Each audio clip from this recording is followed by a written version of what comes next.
sails through glittering night with a gold heart yet alone. Against the dark he fights. Jolly Roger overhead, compass made of ancient lore. He seeks treasure never dead, truth hidden in the core. Golden heart, oh fearless guide, through the fog he cuts so bold. Sea and sky this pirate rides, with a heart spun out of gold. Sirens sing their haunting song, galaxies in waves unfold. Deep in caverns dark and long, jewels and secrets hold. Knots drawn in celestial lake lead to worlds unknown and wild. In his chest a portal links dreams and stars of a child. Golden heart, oh fearless guide, through the fog he cuts so bold. Sea and sky this pirate rides, with a heart spun out of gold.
and salutations, my friends. Welcome, welcome, welcome. I know we're late as all hell, but you know how it is. Unfortunately, I wasn't able to get to sleep last night, and so my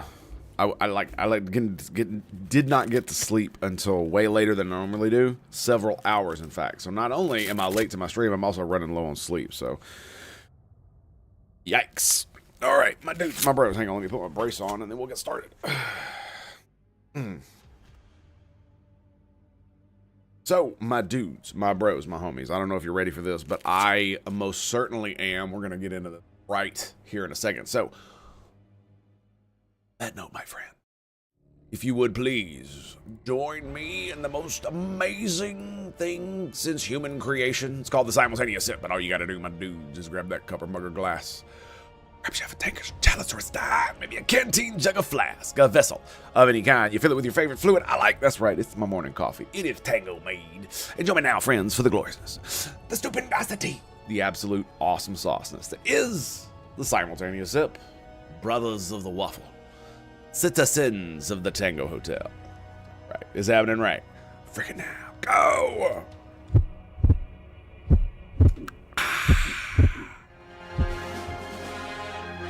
Oh yeah, oh yeah, oh. All right, all right. So we're gonna dive into a few news stories, and then we're gonna hit up POE. I was just gonna do POE, but as I was making my coffee and getting the rounds, I saw some stuff, and I wanted to talk about it. So this is more important. I can kill things later. You know what I mean? So basically. Oh my god, I can't believe this, dude.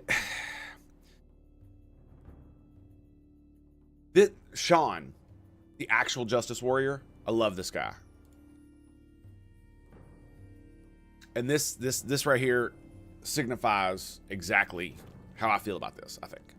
And it's Trump's above water only on a few issues. Immigration is one of them. The only thing that can mess that up are stories like this.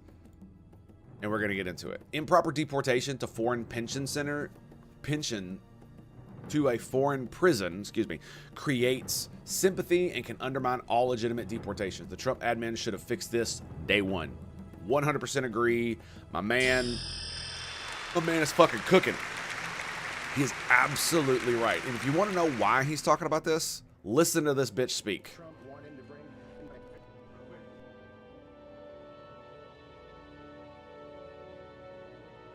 Let's put it on 1.5.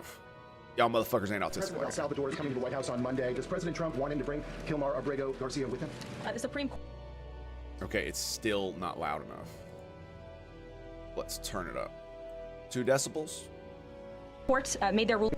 There we go. President El Salvador is coming to the White House on Monday. Does President Trump want him to bring Kilmar Abrego Garcia with him?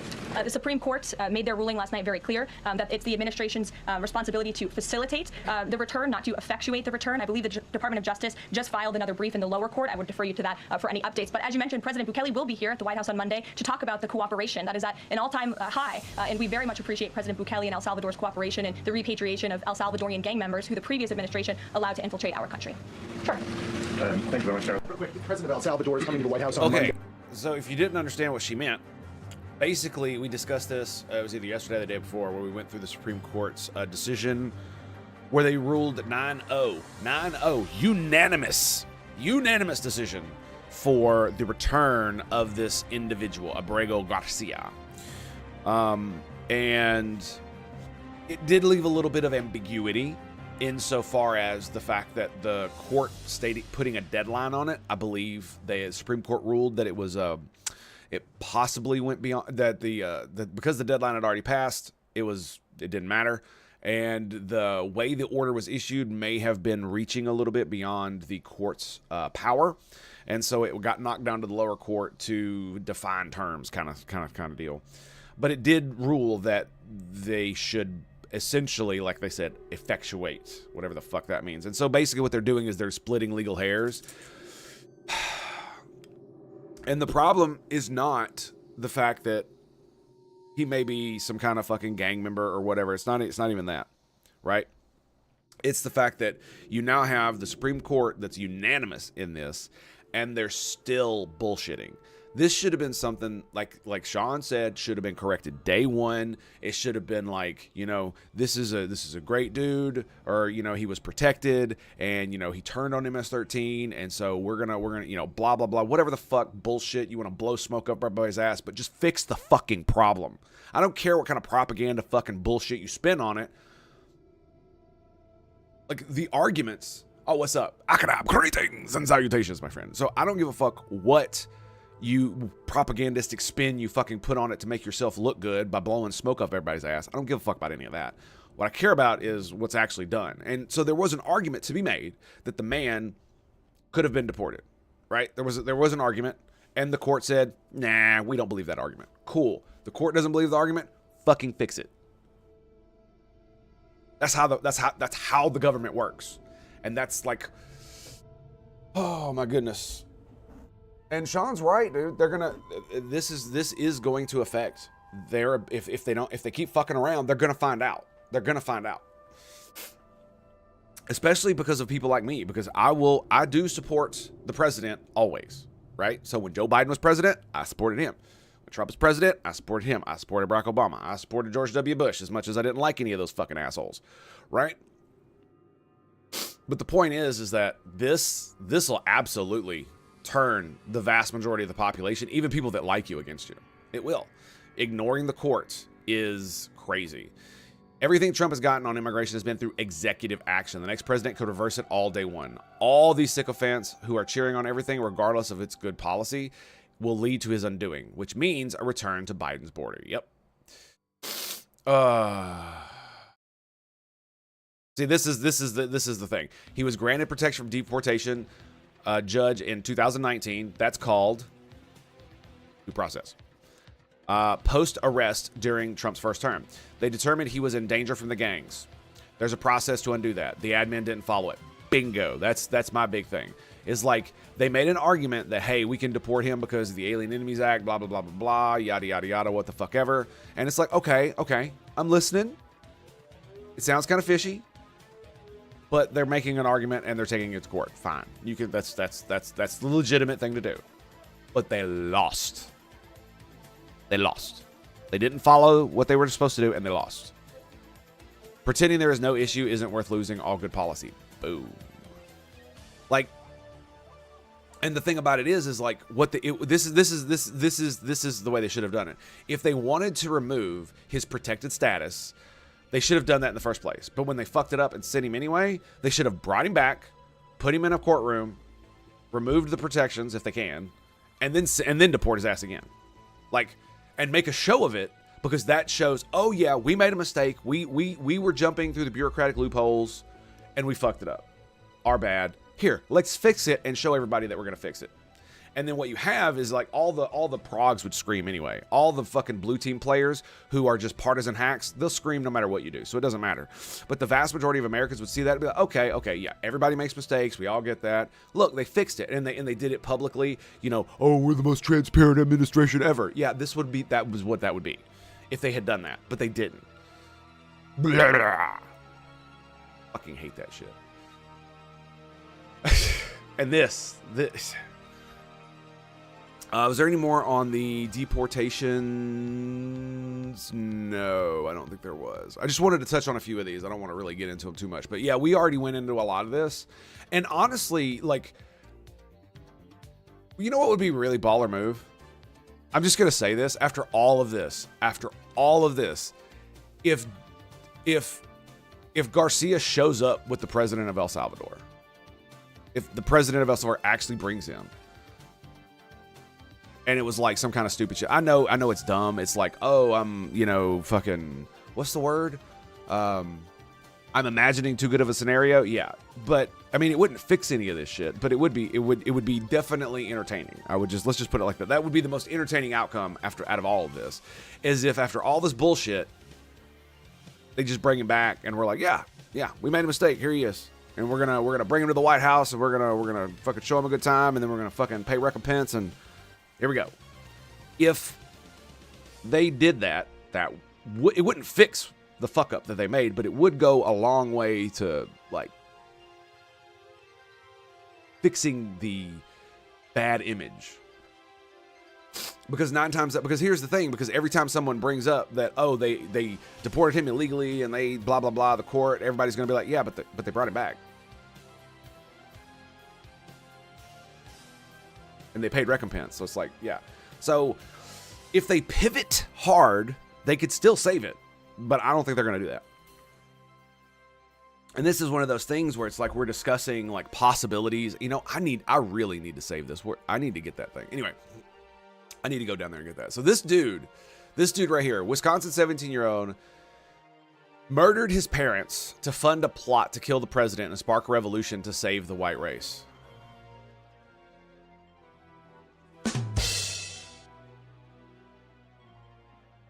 That literally does sound like a punchline to me. Like I can't. It's like being a hardcore prog, right? And then pretending to be MAGA for 5 years, and then going out and doing really bad things like unaliving, you know, Democrats or something like that, so that you can make the red team look bad. That's what that sounds like to me. To save the white race. Are you fucking retarded? God. I'm just like, he's not wrong when he says deranged loser physiognomy. Yeah, it's not wrong. Look at that stare, dude. Look at that stare. Do they have any more on this?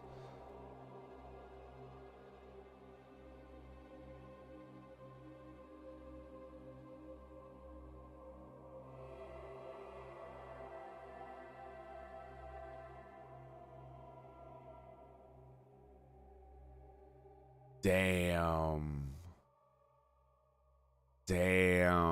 Mom buried under piles of clothes and blankets in a hallway near the kitchen with multiple shots to the neck, upper torso, abdomen, right wrist. Oh my God. Why did he shoot his mom so much? Holy shit, dude. His stepfather had a gunshot wound to the head. This is like, what the fuck? You one tap your stepdad, but you blow your mom the fuck away. Yeah, how can I know? But man, there's some holy shit going on with that. Both bodies were decomposed beyond recognition. Ugh.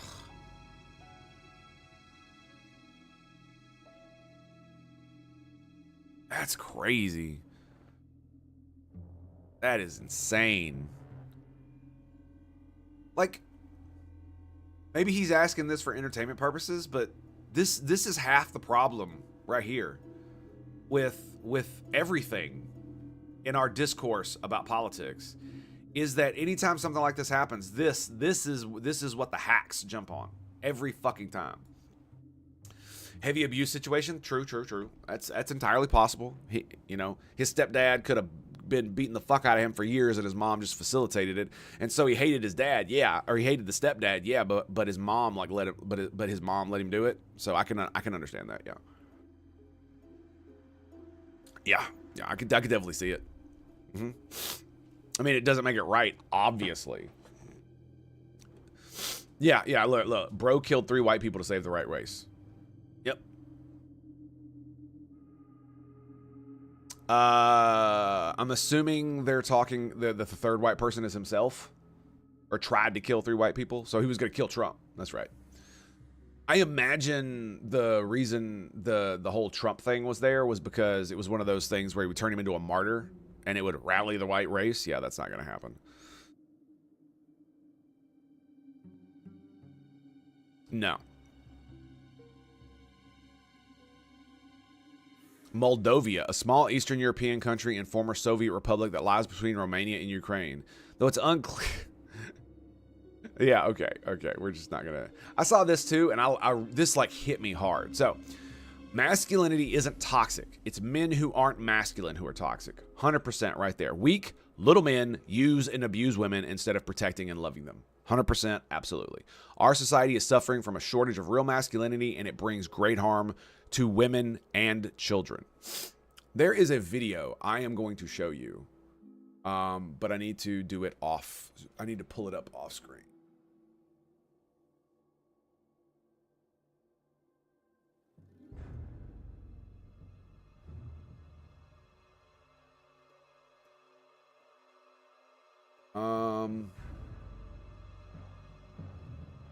Is it? This is it. All right.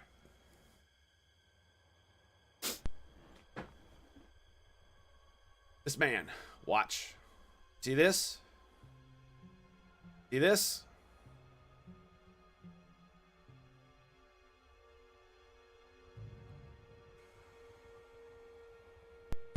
Keep your hands to yourself. All right. Our society is suffering from a shortage of real masculinity, and it brings great harm to women and children. I 100% agree with this. And then Connor goes on. This is Counterpoints on YouTube. That was quite a punch, yeah. I mean, I'm in agreement with a few people in the comments that he probably hit him too hard, and that it was a little bit of an overreaction. But you don't just walk up and just randomly sexually touch women. That's just no. And it's one of those things where I think half the reaction was the fact of the fucking gall of it, and that, like, it's just, yeah. For me, like, yeah. I have a hard time both saying the dude was overly wrong, and I have a hard time defending his actions at the same time, because he did go too hard on him, right? Sucker punching him square in the face when he's like drunk off his ass. That's he'll probably go to jail for doing that. That's probably the right thing, right? But on the other hand, it's like, if you touched my wife that way, I would hit you too. Yeah, 100%. I mean, there might even be firearms involved, because you don't touch people. Keep your hands to yourself. You learned this in grade school. You learned it in kindergarten, first, second, third grade. Keep your fucking hands to yourself. It's easy. It's quite easy. Anyway, biblical masculinity. You know I'm an atheist, but I found this intriguing. Is based on the shepherd, strong enough to fight off predators, tough enough to survive the land, kind enough to nurture the vulnerable. You can identify monsters on who they predate, the vulnerable. There you go. Although I would say that being a monster is a ubiquitous thing. It is not necessarily bad. Because of the whole Jordan Peterson meme, you should be a monster. But the real dangerous monsters are not the ones that always have their claws out and hurt people. The real dangerous monsters are the ones who retract their claws and act like civilized men, until it doesn't become civilized anymore. And if you're wondering, that's exactly my kind of psychology. I'm not trying to like be tough or like blow smoke up my own ass or anything, but I am a very violent and angry individual. And I understand the things that I am capable of, because I've had to go there, and I've been there, and I've had to come back from the brink. And so one of the things that keeps me from doing things that are horrible is, one, my own morality. So that's a check. And then we got another check, which is society, that would jail me. And then the real big one that exists in my life now is my family. Because if I go out and I do stupid shit, or I hurt somebody, or any of that other nonsense, well, what happens? Well, I go to jail and my family suffers, because now my children don't have a father, my wife doesn't have a husband, right? Nope. One of the reasons why I'm like, that dude probably hit him too hard. Just too hard. This is definitely something that we really need to come to terms with. Is this super fucking soy boy shit mentality is not gonna, it's not going to lead us to a good place. And that's more of a meme than anything. I don't literally mean that soy boys are like toxic masculinity or whatever. It's not necessarily the case, but it's more that you should, as a man, you should be strong so that you can do these things right here, right? And in our modern day, tough enough to survive off the land doesn't mean you have to literally go out and shepherd sheep or fucking farm the land. That's not what it means. It's a metaphor for the things you should be able to do in your life. You as a man should be able to navigate our modern civilization as a man should. You need to be able to like change fucking tires, fucking change your oil, work on your car, maybe just a little bit, not the whole goddamn thing. If you have a leak in a faucet, you as a man should probably be able to learn how to fix it. And to be fair, women should also learn these skills. I just want to mind you, they absolutely should learn these skills. But as a man, it's like, it's, in my opinion, it is a necessity. Like, I'm going to teach my daughter all these things, right? There is no doubt I'm going to teach my daughter all the things that I just said that all men should know, because all females should know them too. But this is one of those things, like, as a man, this should be your default switch so that you can be strong enough to fight off the predators. Modern predators are humans, not animals. Tough enough to survive off the land. That's the modern landscape. Do you know how to access technology? Do you know how to use it to make money? Do you know how to repair the technology around you? Because if you don't, you're going to pay a lot of fucking money to pay other men, mostly, to do those things for you. And so if you could do them yourself, it's not about whether you actually do them yourself. It's whether you can do them, right? I'm absolutely a person who's had another man change my fucking oil because I'm fucking busy, right? I got other shit to do. But I can do it, and I often do. But sometimes I don't. Just like I mow my own lawn. But I have paid men to mow my lawn because either I had the money and I didn't want to fucking do it, or I was busy. And then kind enough to nurture the vulnerable. 100% on that one, dude. Because it's like if you're, it goes back to the dad meme that I showed the other day, where I literally fucking printed that shit out and hanging up on my wall, where you need to be able to control your emotions so that when you deal with children, you do not traumatize and scar them. This is the thing I fear the most about this part of myself. The darkness that lies within, this is the thing I fear the most, is that I will hurt my wife and children. And that is why I keep it in fucking check. 100. Absolutely. Like, what a good post too. You too, Rothmus, man. Fucking baller, dude. Love it. And this is just a cool meme. I love this. Let's see. We got one of my ancestors chilling right here. We got another ancestor chilling right here. One there. Got one badass motherfucker there. And here I am just chilling. You know what I'm saying? It's pretty good, dude, right? Chad Dads, man. Does it actually say? I thought it said dad. Yeah, no. Gigabase Dad. That's his name. Yeah. So it's pretty cool. I like it. Oh, this. So, terrible. The word is terrible. Only gay cops pull me over.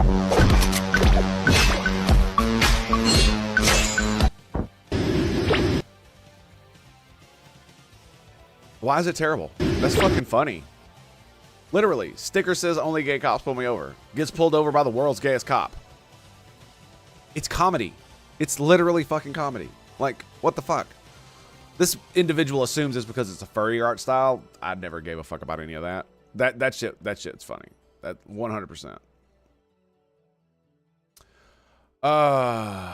Yeah, this also feels like a lot of modern progressives, especially the millennial fucking Karens.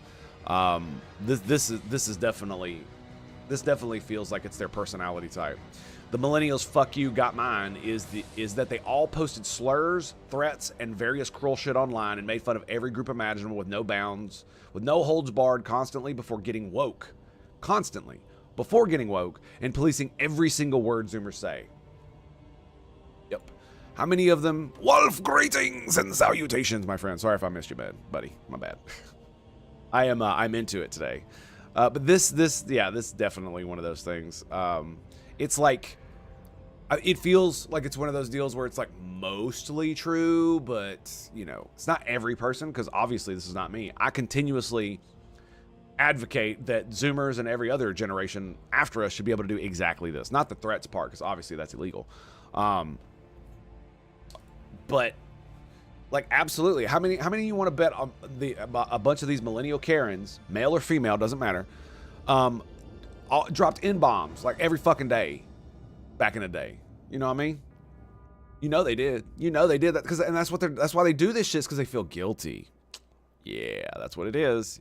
It's literally just like the preachers who are the most fervent against homosexuality tend to be closeted.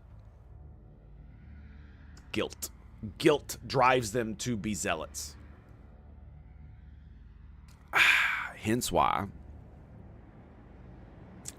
pride is a sin. Oh God. The only reason Holocaust deniers and Nazi revisionists get any traction at all is because of the average person isn't read up on history. Now, here's the funny thing. I was listening to Asmongold earlier today, or yesterday, and he was talking about how people weren't taught about slavery and taught about the real dark shit that was in slavery, and weren't taught about the real dark shit that the Nazis did, right? And he's actually right. We learned in school all about slavery. We learned about chattel slavery. But we didn't learn about the like places where the slaves were treated as if they were cattle, right? Where they were butchered and, you know, had mad dingo fights like they did in Django Unchained, right? Fucking good movie, by the way. You should totally watch it.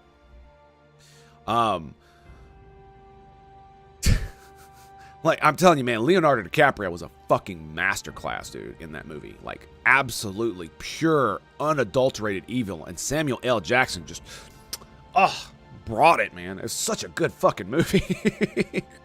It's such a good movie.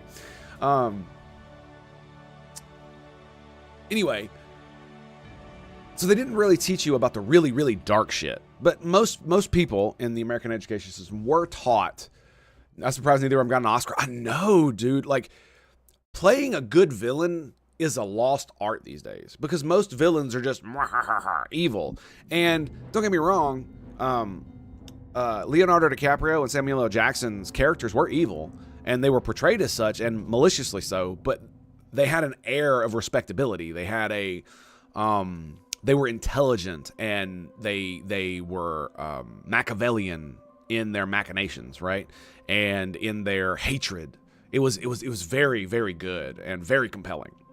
But anyway, most people are not taught about these things, about the really dark shit. They just kind of glaze over it, you know. Even with slavery in the United States, I learned a lot about slavery. Like, we had an entire like what was it? Like 8th grade. We spent about a month and a half talking about slavery, not just about the legalities, and this was before we did the Civil War. So it was like all the crazy shit about how, you know, the legality, the people fighting over it, you know, why they wanted to end it, how Christians were the main reason for the abolitionist movement. So literally the former slaves owed their freedom not only to the was it 100,000 white men who died to free them, but also Christians who used their Christian morality to say that slavery was evil, and that's why we should get rid of it. Yes, and if you actually read mainstream history of Nazi Germany, every denier revisionist looks and sounds like a drooling imbecile. Yes, and the reason that is because I was a History Channel kid. Because I liked the Learning Channel with all the science. I liked Discovery Channel with all the nature and science. And I loved the History Channel, which was basically the World War II / let's talk about Hitler 24/7 channel. And so this was my childhood. Because I didn't have YouTube, I watched a lot of the History Channel. And so, compelling bad guy makes the hero shine. Exactly. Yes, 100%. And so I learned all about the really bad shit that Hitler did. The experimentation that they did on Jewish women with like impregnating them and doing all kinds of fucked up shit. Like it's insane, the fucked up shit that they, especially the Japanese, dude. And that's something that's not really taught a lot about World War II is how fucked the Japanese were, dude. Let's just say that I find it difficult to side with people who bitch and moan about nuking Japan and about, oh, we killed so many civilians, yeah. And then it's like, and then all you got to do is like pivot to China, South Korea. Why don't you ask them what they thought of us nuking Japan? Yeah, and there's a big reason for that. And if you don't know, it's because they committed horrible, like, war crimes, atrocities, like that would make fucking most Germans be like, seriously. Germans in World War II, I mean. Hell, to be fair, the Holocaust shit made most Germans do that anyway because they didn't really know what was going on. They were living in blissful ignorance, many of them were. The civilians is what I'm referring to, not the actual Nazis who were doing the shit. Of course they knew what the fuck they were doing. Yeah, documentary channels were Hitler, space, and 9/11. Occasionally other things like documentaries about recent events. Yeah. But And it's one of those things. It was because it was one of the only compelling things on TV, because everything else was just like, you know, normie slop, right? If it wasn't The Simpsons or Star Trek, and a few other shows, maybe like of course I watch some slop too. Everybody does. It's good. It's good junk food, right? But my kind of slop was Star Trek. My kind of slop is watching the History Channel. And the reason is, and the funny thing is that that's a lot of what I watch on YouTube today is stuff about history, stuff about science, and politics. That's literally all I consume. Of course, in video games, like that's just a given. Just me being a gamer. But a lot of that also revolves around a lot of that stuff, because a lot of the games I play revolve around historical events. A lot of the games I play revolve around have fucking politics in them. And you know, a lot of them are like very sci-fi or fantasy, but they try to ground themselves in like real physics and stuff like that. And I enjoy those kinds of things. And so, you know, a lot of my video game habits revolve around the same way. And I think a lot of it has to do with me being an autistic nerd, as to why I just, like, as a young man, just watched the History Channel, because there's literally nothing else on. It's the only goddamn thing interesting on. When you get to see giant fucking cannons and they talk about how evil Hitler was and how awesome America was, and Canada and France and Britain and fucking the Germans who tried to assassinate Hitler. Like, I love those, man. The Patriots right there. Also, what's the intelligence agencies doing during the Cold War? Crap, like yeah, MK Ultra, yeah. It's about the CIA, yeah. And then the History Channel started to pivot to shit like it started to do basically what's it called? Reality TV slop. So it's like, you know, you've got you've got basically the History Channel turned into like the logging channel, or the I'm gonna go hunt alligators in the Louisiana Bayou channel. And it's just like, that's when I basically stopped watching it, because I literally watched it to watch. I literally watched it because it was the Hitler channel. Let's talk about how evil Hitler was. Like, sure. And so it's 100% true that if you are actually if you do actually know what the mainstream history is, and you've actually looked into it at all, a lot of the revisionists do look stupid. They look absolutely like drooling imbeciles. That's 100% true. There are inconsistencies, as always, like with the gas chamber shit, and with the because here's the thing: if you say something is true, and then I point out that, that doesn't logistically seem possible, and then you say that I'm denying the fact that it happened, you're retarded. Okay? Especially because, you know, the Soviets tried to ham it up by building fucking chimneys, and basically what they did is they took these concentration camps and they tried to frame the Nazis to make them even worse than they were, when they didn't even fucking have to, right? It's one of those things. Like, they did a bunch of shit to make it look like the Nazis were doing dumb shit. Like, they installed shower heads that don't hook up to anything in some of these in some of these camps where they gassed them, you know what I'm saying? Or where they installed chimneys that don't connect to buildings to make it look like they're fucking incinerating bodies and shit. And the funny thing is that some of that can actually be explained with the fact that when you, like, why did they take all of their shoes and cut their hair? Well, it's the same reason that you do it when you like go to prisons, is because you can have diseases and lice and all that shit. So if you cut off all your hair, no lice, and you douse yourself in whatever that fucking shit is that prevents dysentery or whatever. I don't remember what that is, lye or whatever.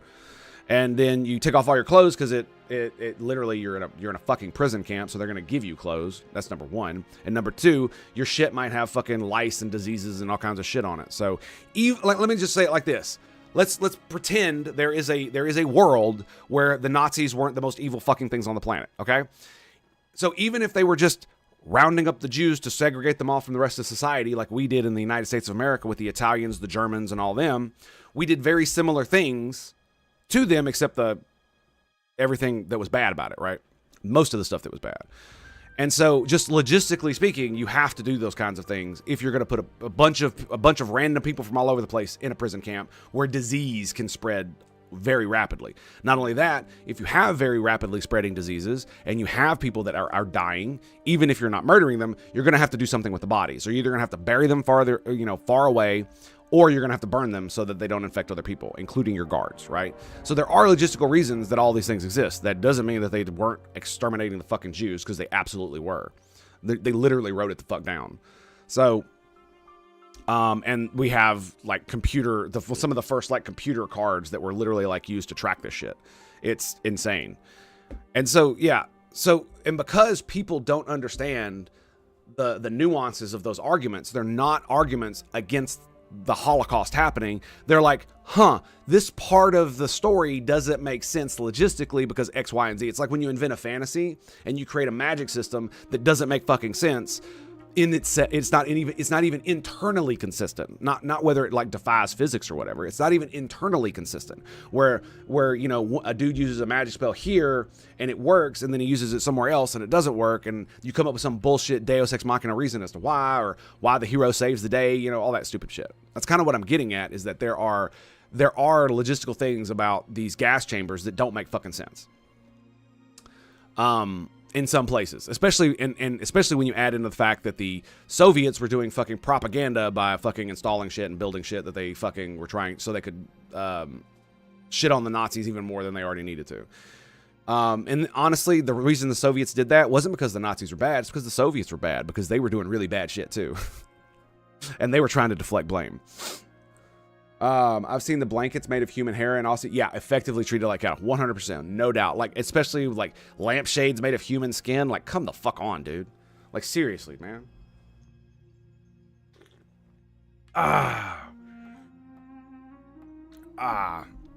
Like, that's like modern. Like, that is literally modern day barbarism. Modern day barbarism. Modern day barbarism.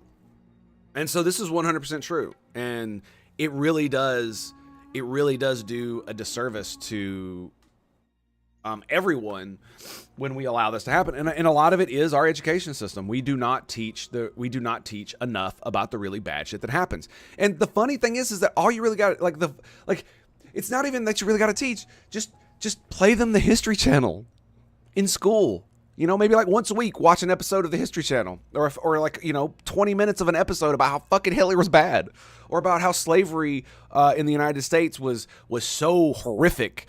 It was ridiculous in some places at some times. Hashtag not all, but, you know, still immoral and blah, blah, blah. Right. Because let's be real. It wasn't that great in Africa either to be a fucking slave.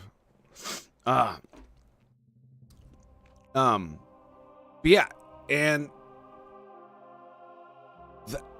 And so it's one of these things where it's like, yes, our education system has failed us, because you have the vast majority of people who don't know how bad the Nazis really were, and they're easily propagandized into believing that the Nazis were, you know, not bad guys. And it's like, and it's because one, they didn't pay attention in school, and so you have the education system failing there. And then two, you have the fact that they don't really teach the bad shit, or like how we know all these things. And so they are just able to, you know, be propagandized into believing the opposite. It's quite insane, to be honest. Oh, this is a funny meme. But it's, yeah, it just is. Because, like, it's basically like, I want you to understand this.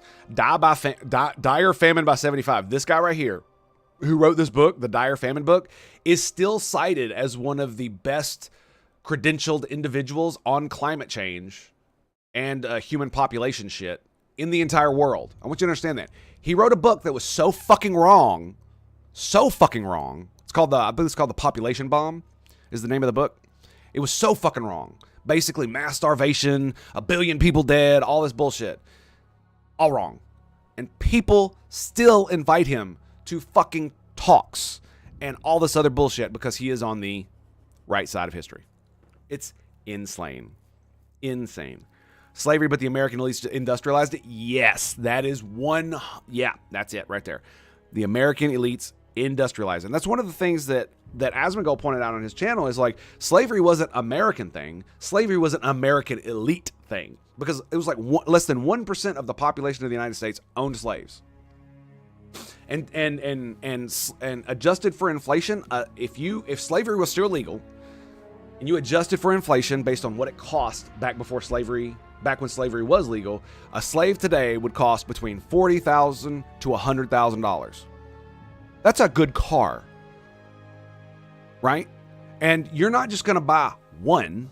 right? You might have an old lady that had like, you know, one individual that helped her out around the house, but the vast majority of motherfuckers are going to be using them as like industrial machinery or cattle, essentially. What's the word I'm looking for? Farm animals. That's what they'd use them for, yeah. You know, picking cotton and all that other stupid shit. And so even if it were legal today, the vast majority of Americans wouldn't even be able to afford it, because you can't just buy an individual as a slave. You have to feed them and clothe them, and it's just what are the, and you know, there were no regulations back then about any of this shit. You could be as cruel and fucked up as you wanted to be. So I'm not saying that would be the way it is today. It's just one of those things where it's like, when you don't understand the nuances of the thing you're talking about, you can come to very erroneous conclusions about everything. Again, slavery is not an American sin. It's an American elite sin. And you can say that all the fucking white people benefited from it. I mean, technically you're correct, but you also got to remember that the vast majority of white people were dirt fucking poor, and there was almost no middle class. There were very few people who had the ability to have some kind of technical job that allowed them to live what one would consider a middle class lifestyle. Because if you became a merchant and you became wealthy enough, you were technically in the 1%, right? So it was the few people who owned like a grocery store that were able to, you know, survive and put back a little bit of money and stuff like that, right? Who were considered who were what we would consider the middle class of the time. And you had, you know, especially in cities there was a little bit of that too, right? Depending on if you were a doctor or a lawyer or a dentist or any of these other things. But even then, because the vast majority of people were so dirt poor that they could barely feed themselves, that would almost put you in the 1% and not in the middle class. It's because wealth disparity was so fucking bad, and we didn't have the technology that we do today to uplift as many people. It was horrible. And because we don't dive into these nuances, you're able to get people who believe that slavery wasn't nearly as bad as it was. Oh yeah, it was fucking horrible. It absolutely was. Like making dudes fight to the death for your entertainment. That's bad, okay? And that was a thing.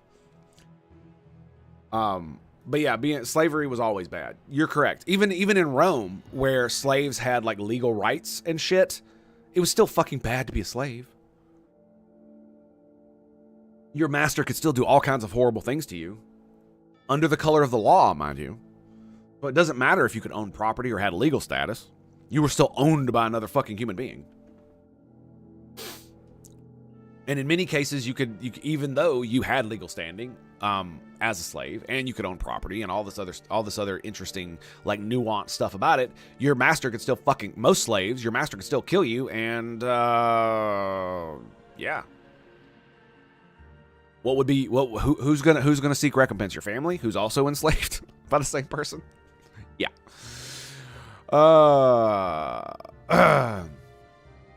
Oh, and this right here goes back to that. Yeah, we don't get it. Yeah, but anyway, this right here is just, I find this super funny because this, like I said, this guy right here who wrote this book, The Population Bomb, is still considered a worthwhile academic. So much so that he speaks at colleges and all this other stuff, and every prediction he has made has been fucking absolutely wrong. Wrong.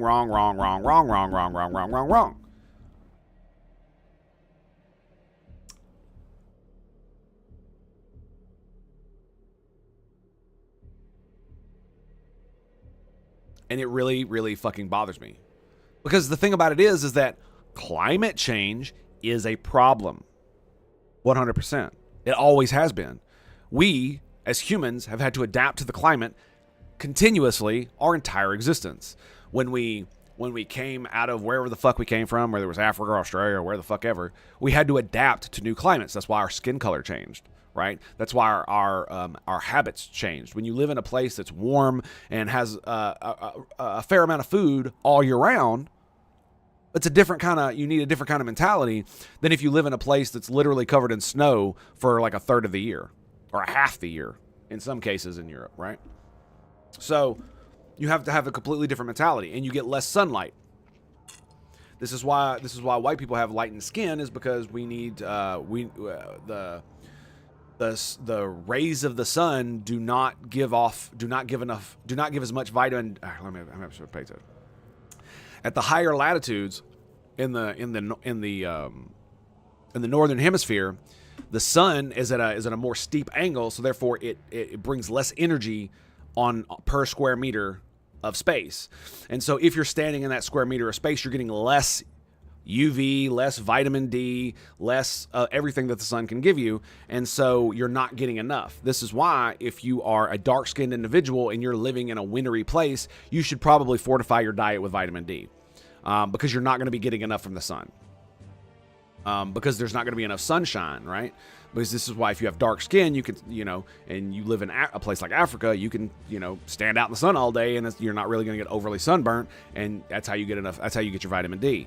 Whereas if you're a white dude standing in freaking African savannah, you're probably going to be crispy in like 20 minutes, right? Like, I am a white ass motherfucker, and I will burn so easily. Like, I have to continuously tan myself until the point where my skin is like dark enough to where I can stand out in the sun for long periods of time without getting burnt. The moneyless white was worse off for slavery existing because the value of manual labor was driven into the dirt. Yeah, I mean, there's a little bit of that too, but you also got to remember that slaves, because they cost like what a car fucking costs today, they were considered high-priced machinery. That's what they would be today. Is they would be like robots in a factory, a one-time payment and then maintenance upkeep, because you don't have to pay them, you just have to pay to keep them alive. And so it's a similar thing to mechanization and so, as far as logistical economy goes.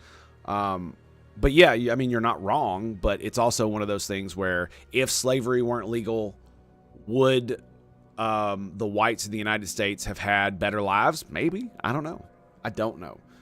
Would it have triggered the Industrial Revolution to happen sooner? Potentially. It's one of those things, dude. I think the Romans, if they had banned slavery and enforced it, they perhaps would have went through the Industrial Revolution because they had all the stuff. They were amazing engineers. They had all the technology. They literally fucking had the steam engine, right? The steam engine was invented like 3,000 fucking years ago, dude. Or no, excuse me. The steam power was discovered 3,000 years ago. Let me rephrase. Not the steam engine. Steam power was discovered 3,000 years ago. And so they had the mechanisms to be able to make it. They could, and they could forge iron. I'm not sure if they could. I don't think they could forge steel. I don't think so. I think that came later. But anyway, they had the technology to make it happen, and it would have, and they would have had to, because imagine banning slavery in Rome. Literally every farm at the end of the empire was basically farmed by fucking slaves. You know what I mean? So if the manpower shortage they would have had, I have a feeling they would have came up with something, dude. I mean, they built all kinds of cool new siege equipment, the aqueducts, all this crazy shit. I can't see a world in which, if they had banned slavery, that they wouldn't have had some type of industrial revolution. I just don't know, because they knew that coal burned. I mean, everybody knows that. They invented a lot of mining techniques that were still in use in the Middle Ages. They actually lost a lot of those because of Rome's fall, right? So it's entirely possible that the moneyless white people in the U.S. would have been better off if slavery had been illegal always, but we don't know. But they did. It is true that it did make most of the labor that they could have done. They wouldn't have done it. Excuse me. Most of the labor that they could have done was unavailable because it was being done by industrialization of slaves. There you go.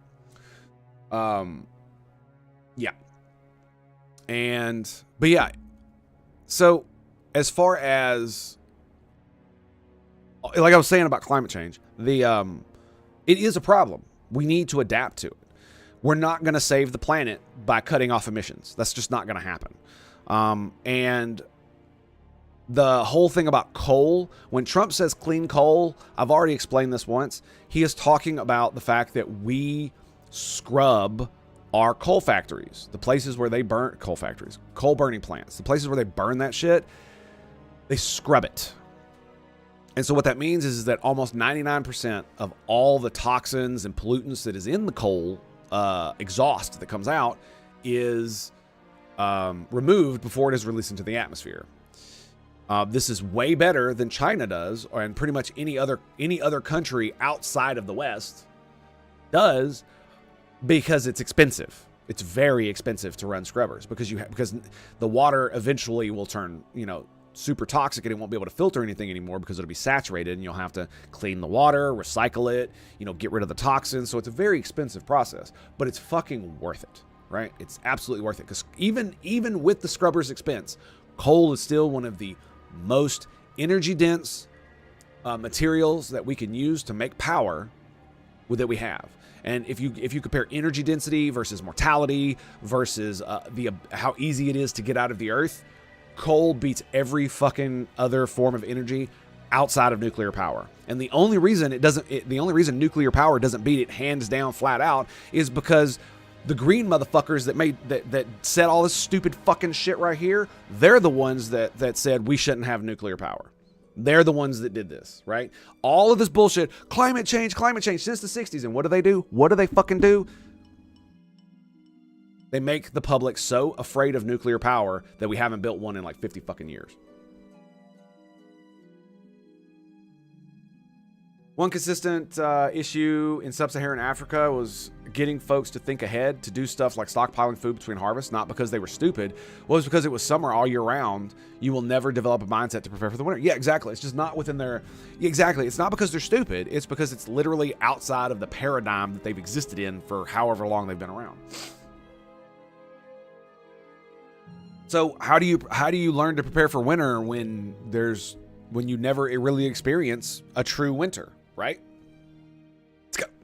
It's kind of like the Game of Thrones thing where, their summers and winters last decades and stuff. And so if you were born at the beginning of the summer and the summer lasts 50 years, you've never known a winter. And you have no idea, you don't have the mindset, the mentality, or any of that stuff, even though you have all these elders telling you your entire life, right? So it's really it might seriously fuck your life up if it happens, because you don't have that mentality. But climate change is one of those things where it's like, we're not going to fix it by cutting off emissions. It's not going to happen. Even all of the climate people, the scientists, all say this. The reduction in the increase, it's because like the thing about it is you're not going to make the planet stop heating. That's not going to happen by cutting off emissions. The only thing you will do is you will slow down the rate at which it heats up. And if the United States stopped all fossil fuel burning, period, right now, the amount of rate of change that it would actually change is so minuscule, it would not be noticeable. Like we're talking 0.00 here, right? A thousandth of a global degree.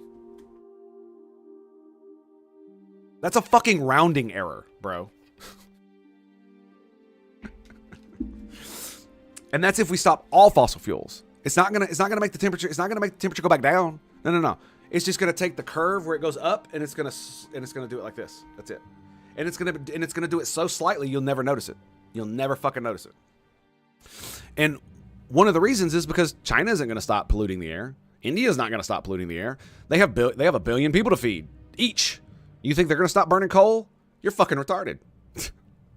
And so what we need to do is we need to use coal, gas, and all these other fossil fuels. We need to go as hard as fucking possible and make us as rich as possible so that we can innovate technologies to combat climate change itself. Not by changing the climate again, by trying to make the temperature go down. That would be catastrophic. What we need to do is we need to adapt. That's what the technology is for, so we can adapt to the changes.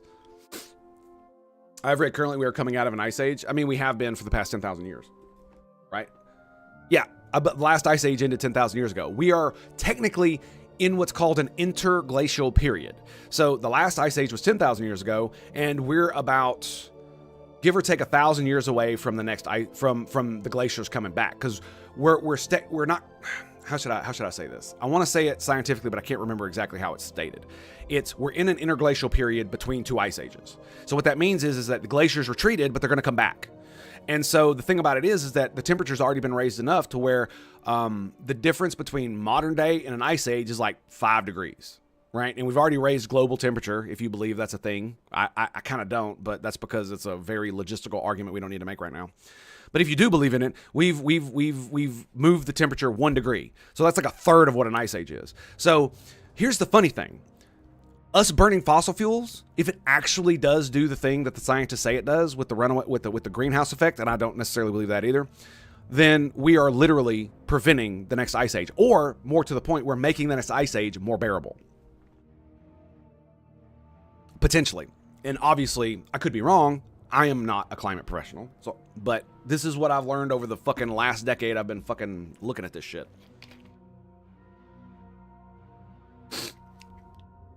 And it's and the really dumb thing is one of the main reasons why so many people push back against the climate change narrative is because of shit like Obama did back right before he got out of the White House, where he's like, the science is settled.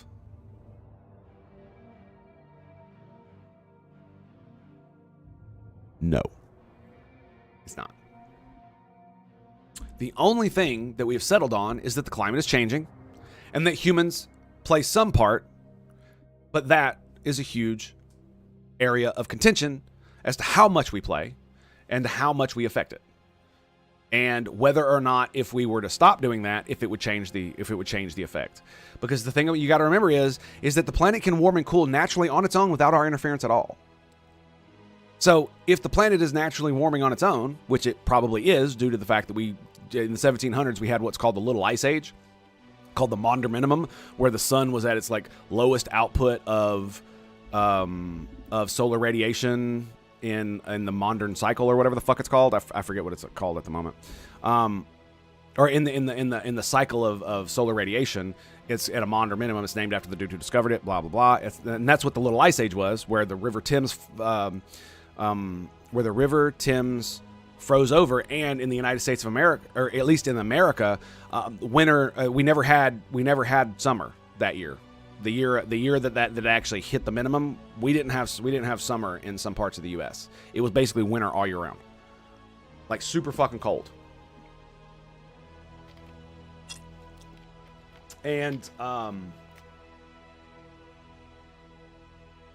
so when you have people who are not scientists coming out and saying this, and then you have scientists coming out and saying this, and then you have other scientists coming out and saying, hey, you know, you're not right. This is wrong. You're wrong in this area. Though, you know, climate change is a problem. You're wrong in this area. These people get censored. These people don't get to publish in papers and all this other stuff. And so when you see this kind of censorious shit, and then you see people who are just as layman as me, like Barack Obama, who are saying the science is settled, when literally that's not how fucking science works at all, period, ever, in anything. There is no actual settled science on just about any fucking thing, right? Because everything is like, we haven't discovered the fundamental nature of the universe. And until we do, that's the only time science is actually going to be settled. Like for instance, science is settled that gravity exists, but not how it functions or what its true mechanisms are. We have theories that we've determined to be laws, but we don't actually know if they're true everywhere in the universe. We only know that some of them are true some of the time here. And I've talked about this before, and it's just like, once if you actually get down to the brass tacks, it's like almost all science has some ambiguity in it somewhere where the science is not fucking settled, where a new discovery can upend our entire understanding of damn near everything, if the discovery was made in the correct way.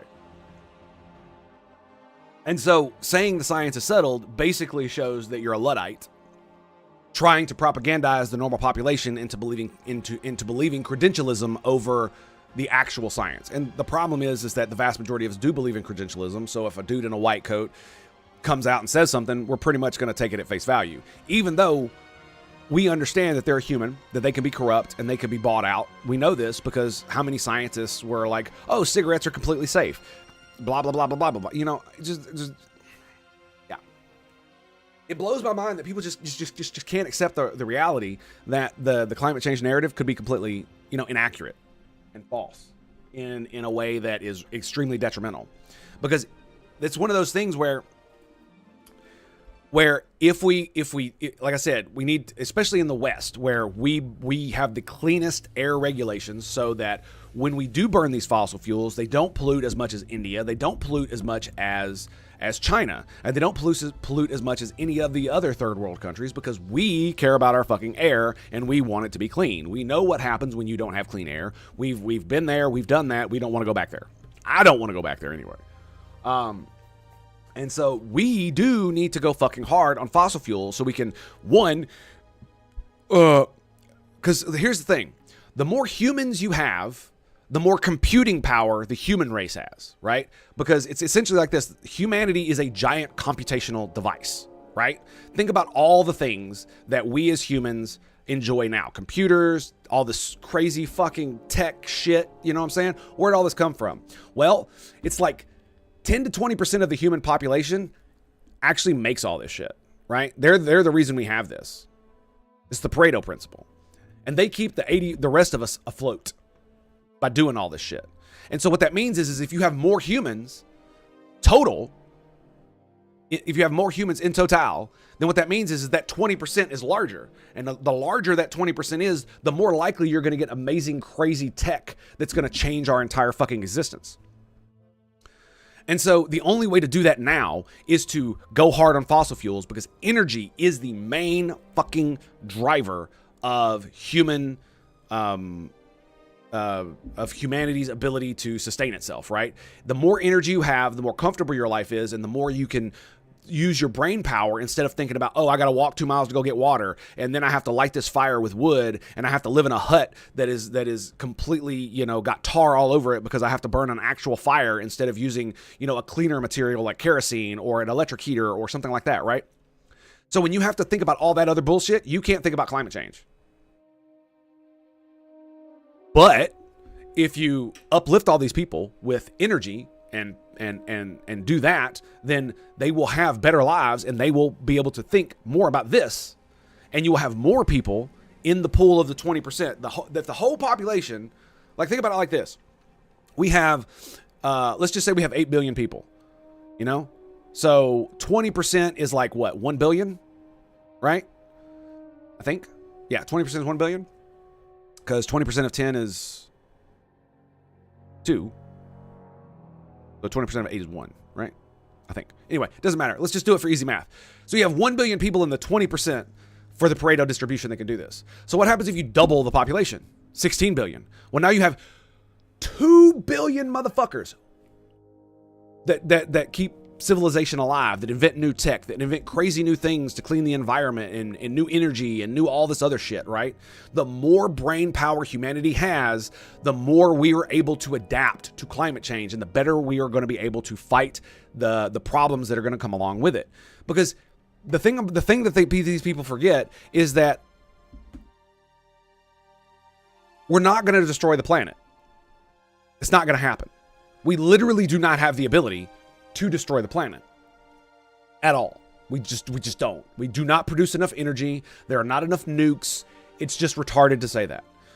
Instead, we do have the ability to destroy our own biosphere. We do. But the thing about it is we also have the ability to survive if we do destroy our own biosphere. We actually do have the technology for that. Now, that doesn't mean we should destroy it, because that would be retardedly stupid. But what it does mean is that we need to be more aware that all of this fear-mongering bullshit, all it does is push people more and more away from you. When you say the world will end in 12 years, and it doesn't, well, then everybody knows you're full of shit. Like, just like this, Arctic ice-free by 1830, but yeah, all of these. The ozone thing was interesting. New ice age by 2000. Yeah, they actually did say that. Leonard Nimoy did a freaking thing that said we were going to probably be in an ice age by 2000. 100% true. That he did that. Not that we would be. Because obviously we're not. But it is one of these things where we need to come at this from a pragmatic practical perspective rather than an ideological one. Because this is the problem, is that essentially climate change narrative has devolved into team play, just like politics, where you have the doomers and the skeptics, or excuse me, not the doomers and the skeptics. It's the doomers and the I don't believe the doomers. Because if you're truly skeptical about climate change, then you're also skeptical about the people who say climate change isn't fucking happening, right? Because duh, it is. The climate always changes. Like, it's retarded. This is why I don't like the word climate change just as much as I didn't like global warming. And the reason they changed it from climate change to global warming is because if you called it global warming and then people come out and say, well, look, it's not warming nearly as much as you said it is, or it doesn't look like it's warming at all, and look, here's a year where it didn't warm, it undermines your narrative, right?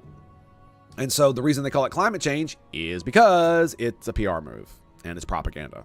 And almost all of this shit right here on this chart is all propaganda. Almost all of it. This guy, propaganda, propaganda, propaganda, propaganda, propaganda. I'm pretty sure this one was good. This one was actually true, and banning CFCs was a good thing. Propaganda, propaganda, propaganda, propaganda, propaganda, propaganda, propaganda, propaganda. All of it fucking propaganda. Bro, one of the reasons that turned, like, do you know when I was turned against the climate change narrative? When I was in motherfucking 8th grade. How is that possible? Because the magazine that I read called Scientific American, I'm an autistic nerd, so, science, published literal fucking propaganda in their fucking magazine about climate change. Because I was very interested. Oh, Florida's going to be underwater by the year 2020? Really? Okay.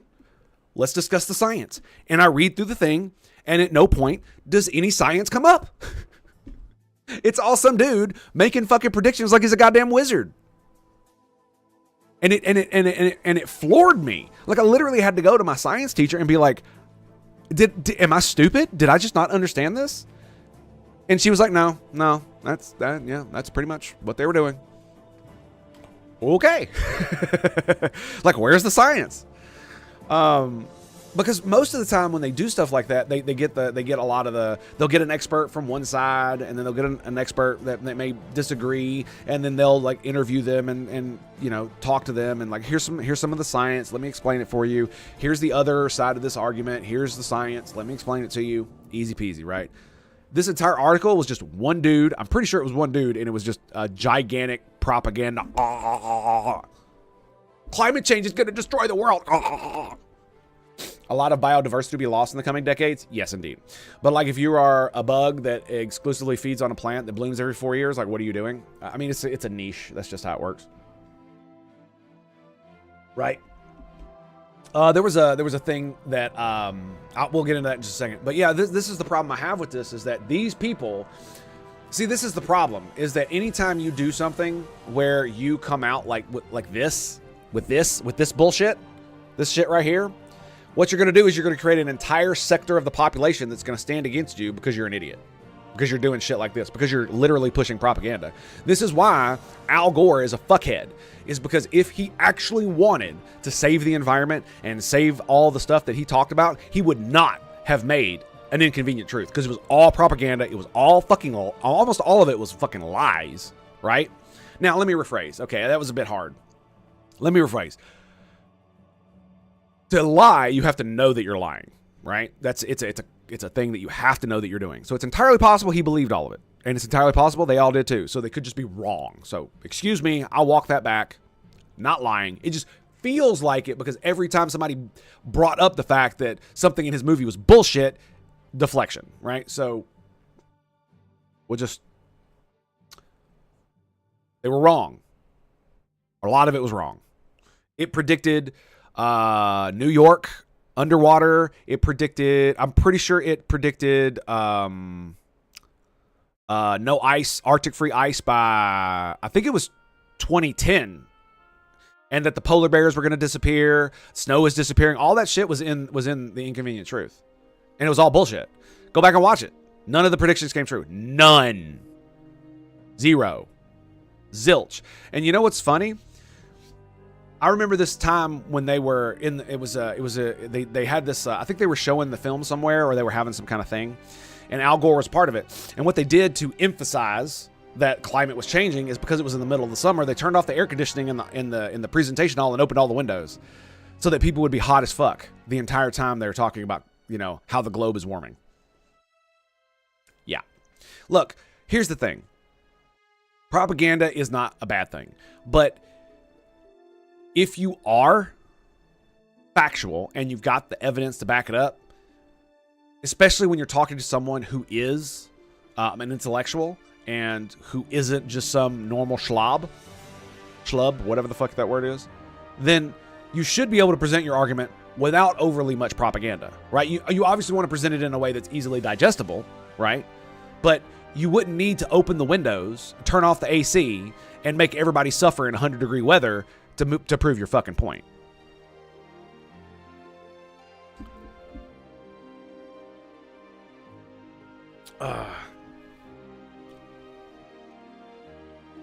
So for me, it's so frustrating because there's so much that we can dive into into the climate change narrative that is just, it's false, it's bullshit.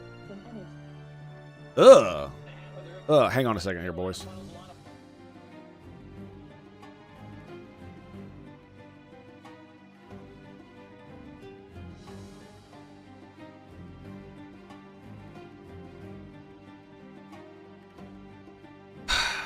Sorry, my Amazon device, I accidentally touched the screen when it had NHL hockey up, and I'm just like, oh.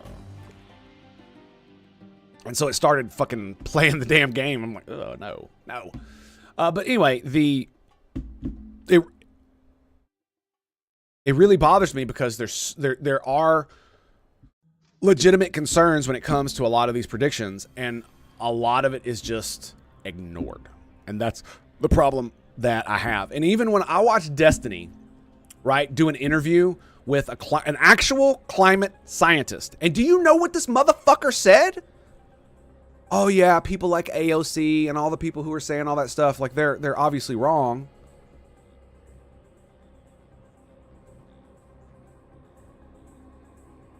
You know, all that fear mongering, they shouldn't be doing that.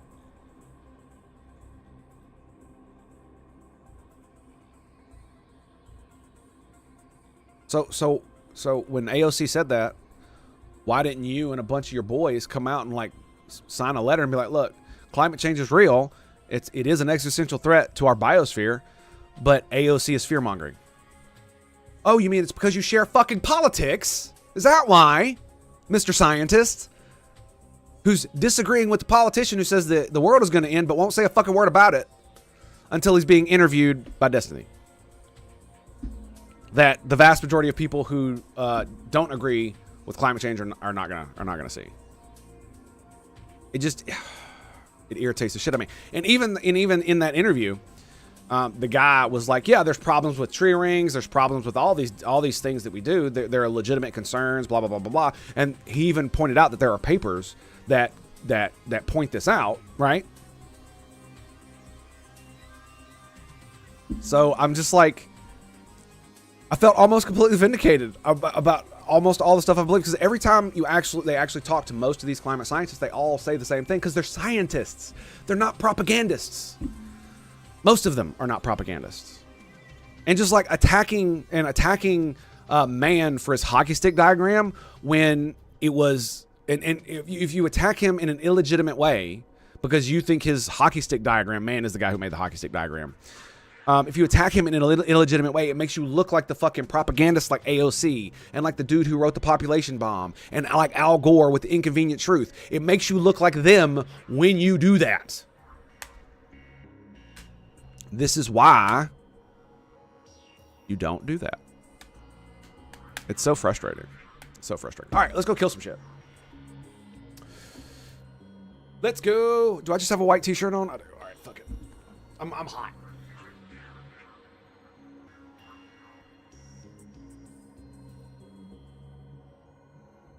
I wanted to make sure I wasn't going to like show my giant pecs on the screen, you know? Can't have that. Get banned. Ugh. All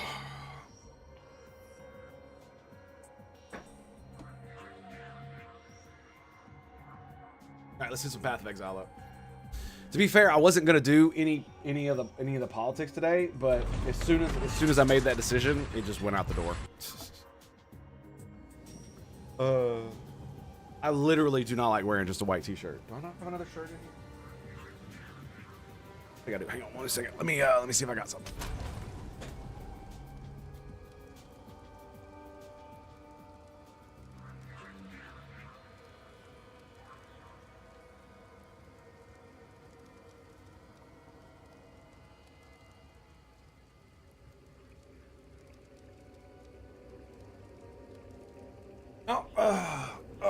But I guess if I'm going to do this, I might as well wear my Navy trucker hat. All right, let's go. That way I can look as redneck as possible. Yeah, let's do it. Oh, this is going to be great. Okay. All right, I got to take this off. Dude, it's just, if for some reason I'm very warm in here, man. It's crazy. I don't know why it's so fucking warm. What's the temperature outside? 64. Hang on. Un momento.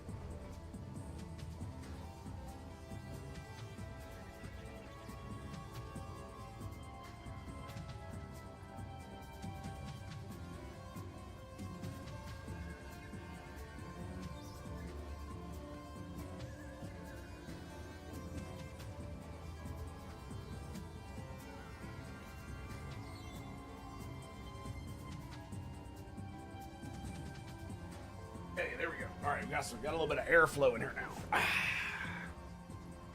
Ooh, good stuff, baby. That's some good stuff. All right,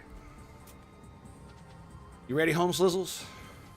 So I was working on my build, and I did a little bit of manipulation, and so I fixed this part, the thing I couldn't fix yesterday at the end of the stream, and I also took out this. I'm probably gonna get this back at some point here soon, because that is a little bit of damage. But the difference is that a lot of this is not projectile, right? The projectile is not the thing that does all the damage. It's the other thing that does damage, right? Just like a siege cascade, the projectile does this, but the explosion does even more. And the thing about it is that this projectile damage does not actually increase the damage of that explosion. Just like with Glacial Bolt, the projectile does 1100, the wall does 26, and when it explodes, yeah, it does 2600 damage, right? Same with Hailstorm. Actually, I think Hailstorm is actually the projectiles.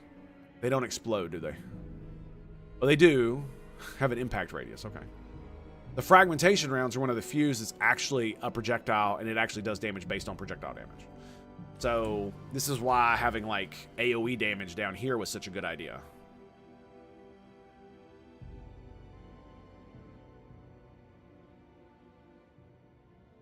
We might end up going back to that too. I don't know. But right now we're doing this. So I got 1% reduced attack speed, 12 attack damage. Right? And attack is basically everything. Use your equipped weapon to damage enemies, right? So, well, here's an interesting thing. Let me see this. So if I do refund passive and we open this and we look at, let's look at the beam. So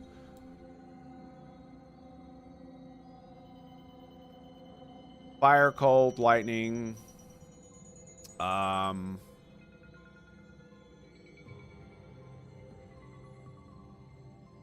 If I do this, and I hit, yeah, it goes down. So, if I put it back in, yeah, that's a good little amount of damage. So, 50% attack damage, so it actually increases that. Now, I probably should have looked at this explosion. I'm going to assume, oh yeah, look at that. Nice. Nice. So it's even more damage than the other thing because it's attack, so it does everything. And then I'm going for crit up here. We also got another jewel, and I put the evasion rating in because I ain't got nothing else. You know what I might want to do? I might want to go.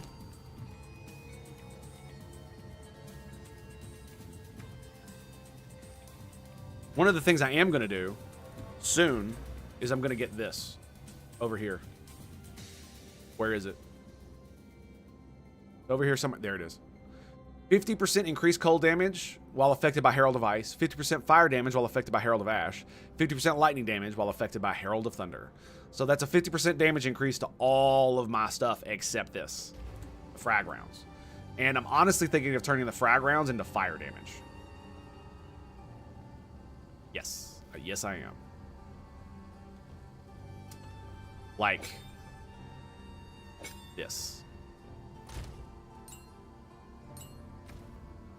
What will I put on there? I don't know.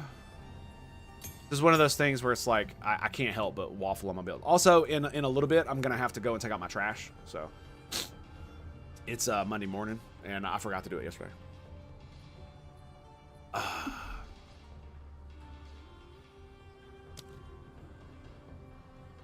Maybe what I should do, 50% more area of effect, 100% cannot break armor. Now that's pretty good, right?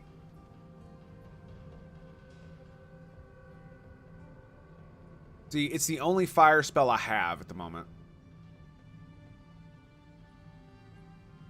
So if I use Immolate, it's probably not going to get too much unless I make the shotgun that way, and that's not going to work. We could do the frost fire thing. That might be good, right? So it consumes.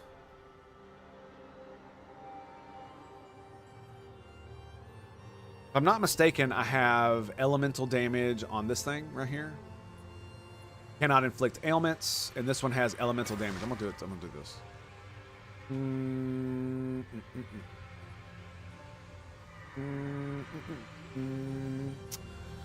Bum, bum, bum, bum, bum, bum, bum. Do I do that? I don't know, man.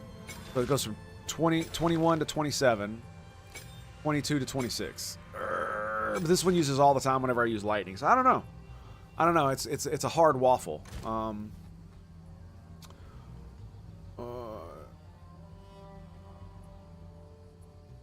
I wish I could use that. I cannot. Let's see. Fire. I could give it more ignite chance. That's for sure.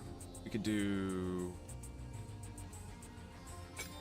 Yeah, 100% chance more to ignite. That's cool. That's cool. Right? I still don't want the fork. So. Stun build up. Yeah, that's a lot more damage. And it'll set them on fire. How about that? So it does 453. So it's probably not going to ignite them. Right? Unless I put the ignite thing on there. Let's see. So the only thing I don't have is that. Okay. Yeah, let's... I'm thinking let's do... How much time do I have? I don't have much time. I got to do it before 7. I got like 2 hours. You know what? I was thinking about doing this. Where is it? Stuff. So I have a trial that is 3, 68, 67, 67.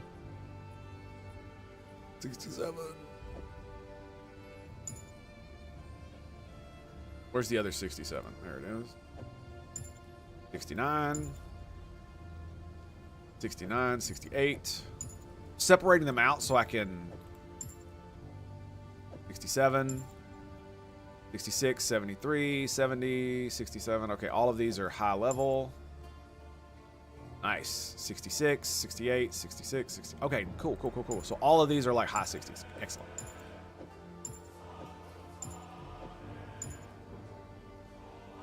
I'm going to do the lowest level one. Basically, I want to get some more cool gear from this shit, but I don't really know what to do about it, to be quite honest.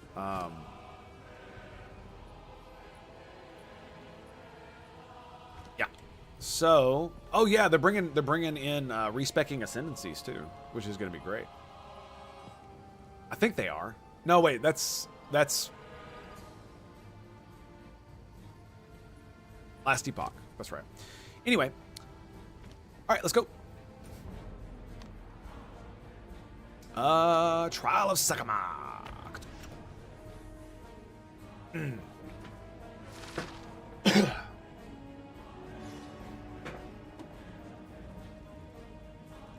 Well, there we go. Yeah, I'm honestly thinking about changing my mic again to be up here because of how further back I sit from the desk. I just don't know. Just because of how it's supposed to sit. That should be okay. I think you can hear me enough. All right. The Trial of Sigma. Ooh. And then we got keys dropped by monsters, maximum honor.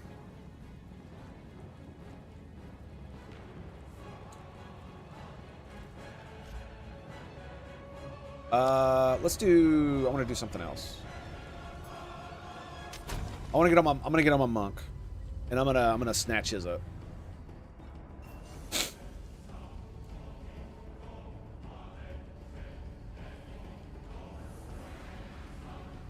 Yeah, we'll take him. I liked the monk for a little while, but then I had the same problem that I had with all the others, and him being melee is just like, oh. So it's got 2 charm slots, cold resists. Nice. Oh, I need a. I feel like it's really kind of dumb, the fact that I can't open that up and take the stuff out without having one of these.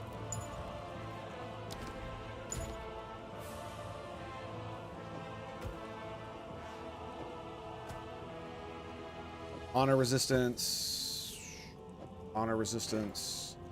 and there we go. Okay, that's what I wanted.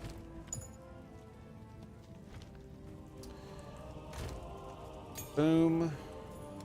Ice, boom. Stuff. Bada, boom. Alright, is there any of this stuff that I want now that I'm here?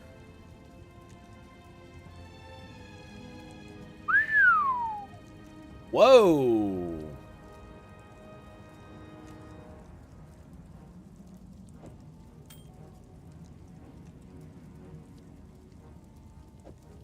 Okay. Increase energy shield, attributes, intelligence, lightning resist. I would have to give up one of my things if I use that. Oh. Yeah. And we're gonna do that. Alright, let's log out. I don't really want to play the monk no more. I'm probably not even going to play my Infernalist anymore either. Maybe. It depends. It depends.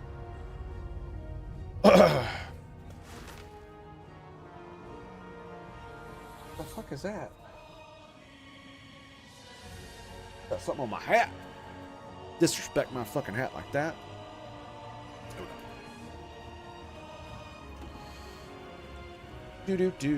Oh, and of course, my son is now awake. Lovely. Lovely, lovely, lovely. Grab. Let's check these. Let's check this out. So, gain more life, more mana, lose rarity, which sucks. Fire resist, lightning resist, chaos resist. It's better. It's absolutely better. What about the top one? Is it better than that? Also lose rarity. So it's 1, 2, 3, 4, 5, 6. Yeah. So this one doesn't have any resistances on it other than cold. So that's no, it's got lightning and cold damage increase. Wow. Okay. That sucks, man. To lose all that rarity? Ugh. Here we go. So, 75. Oh, it's 120, 72, 80, and 12. So we've got 150. Cold stays the same. I gain 9 lightning resistance and 2 chaos resistance. Plus, instead of physical damage, I now do more cold damage. just on that. What about... So this would lose me a lot of spirit. I would lose rarity, energy, and I would gain energy shield, which I don't need. 17 to all attributes. 14 to intelligence. And 30 lightning resistance. It also gives me more accuracy.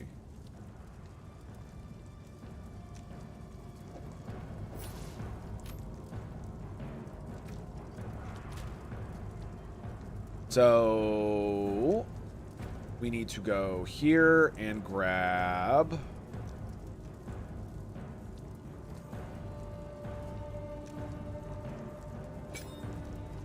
It's still not enough. Damn it.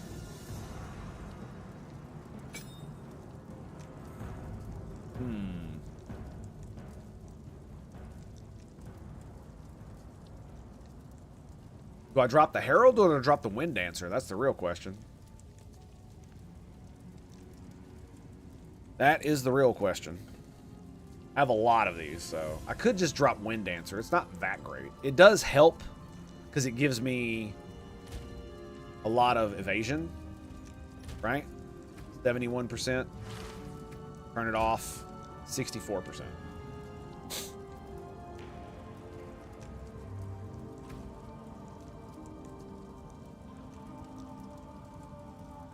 Yeah, because even if I take off the Deadly Herald, I'm only at 24.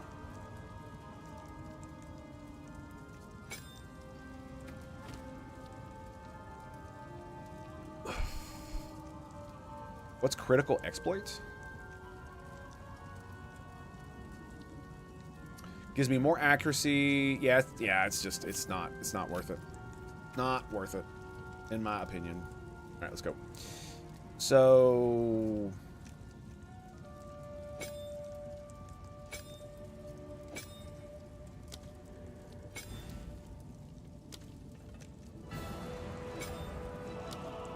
So 20, 3.5. Doesn't change any of the damage modifiers. See? Nothing. So there's no point in having it there. It costs 20 spirit to have that fucking thing running.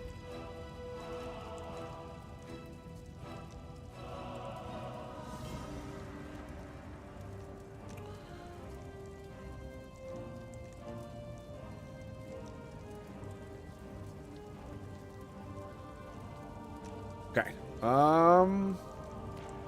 Do I put that on, though? It gives me 30 strength.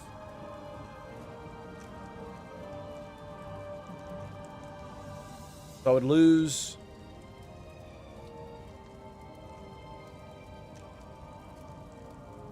Or gain 4 cold resistance. Gain 2 lightning resistance, but lose fire resistance. So it goes from 150 to 136, 89 to 74. Oh no, it has damage on it.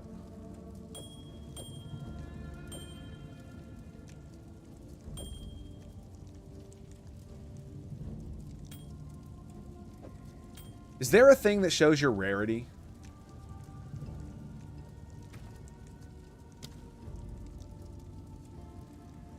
$37. 57. Damn. That's a lot of rarity loss. 20 and 15. And I really don't need the additional skill slot, really. Not really. This one gives me more resistances, though. It would also give me more chaos resistance. So if I were to put the other chaos amulet, chaos ring on, right? So 130, 52, 74, 98, 52, 26. I gain back rarity. I lose 30 strength. Man, it's got 24 cold and 20 and 17 lightning. That's just crazy. The cold damage is going to be insane, man. Right? Where is Glacial Bolt? So it's 1200, 1227.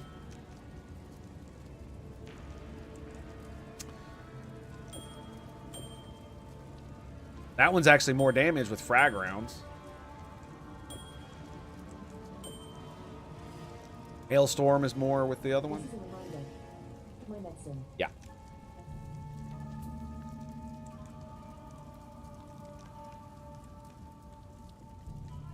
Damn, I'm so torn. 44 life per enemy kill.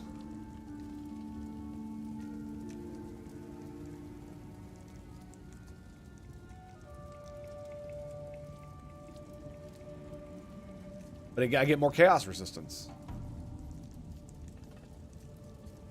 Damn, I thought I took his belt too. I did not.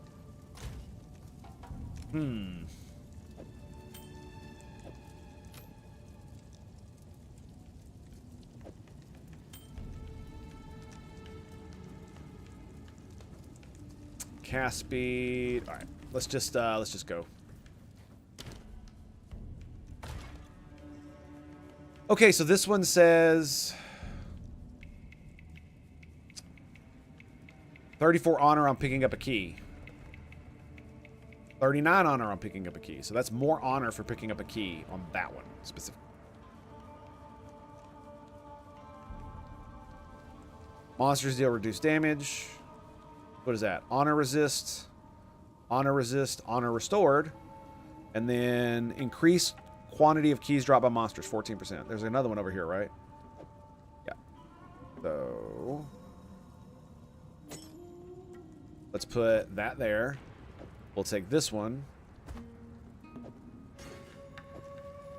Put it here.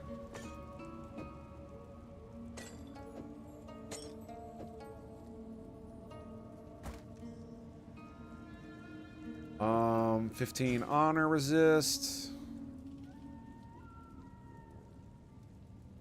32 honor resist. What is this one? Rare monsters take increased damage. 32 honor resist.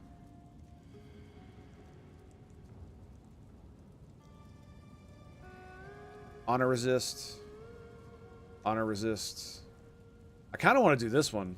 The merchant has 2 additional choices. That's really good. For less honor resist, though. Yikes. There's 15 honor resist there. 12 honor resist. 10 honor. 8 honor.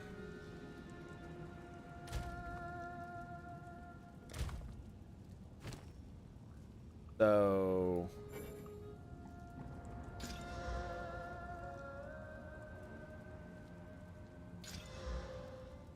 nice.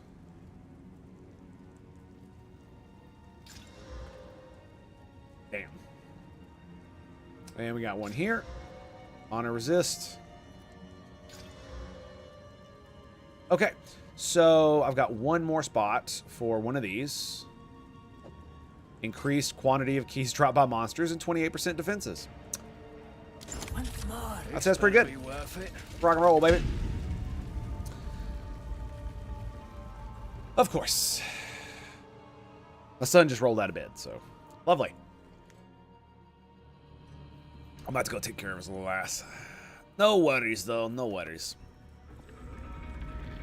Yeah, I'm not sure how I feel about giving up rarity, but getting more resistances is baller, dude.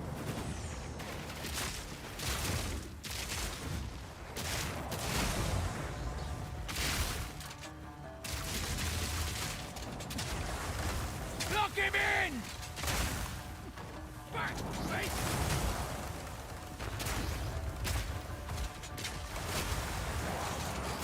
Easy. Boom! Get wrecked, motherfucker!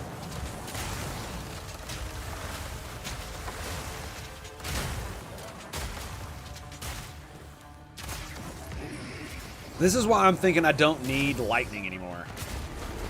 You know what I mean? Oh god! Oh god! Trial complete. Whee! Swift magnificence. Whee! Okay.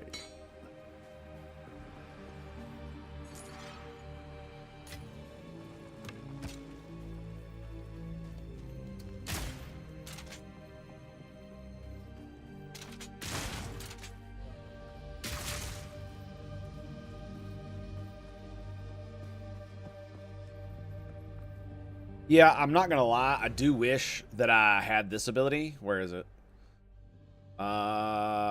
You can use each type of support Tim an additional time in different skills. Even though there's a lot of them I wouldn't, like the one with heavy stun, I want to put it in both this one and this one because it's so fucking good, dude. Heavy stun reloads your shit. Increased stun, it's really, really good. Restore your honor.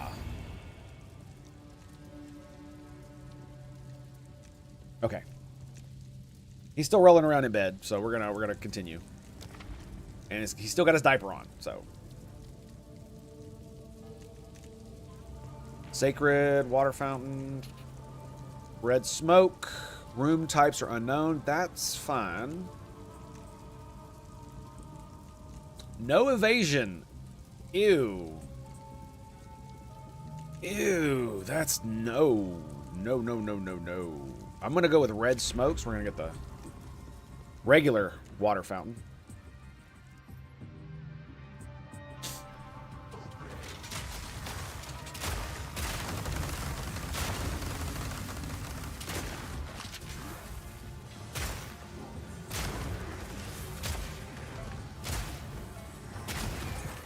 Get wrecked, motherfucker!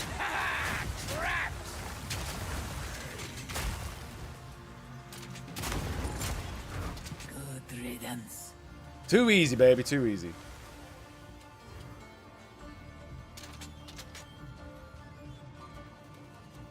Too easy.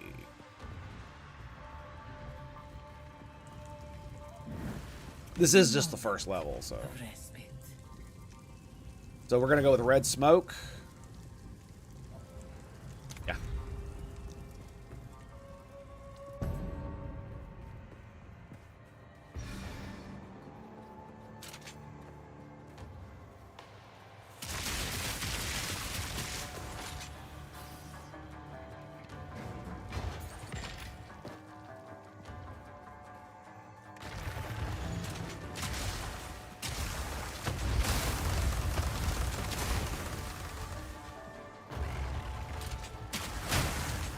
Oh, nasty.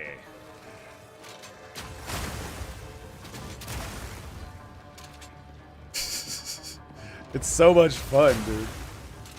The shotgun, man. The shotgun ice wall is such a good combo. Like, this is what I'm saying, man. The only time you really need the galvanic shards is when you're getting rushed by a lot of the little dudes. Which makes me think I don't need the Herald of Thunder. Because I don't think I do natural lightning damage.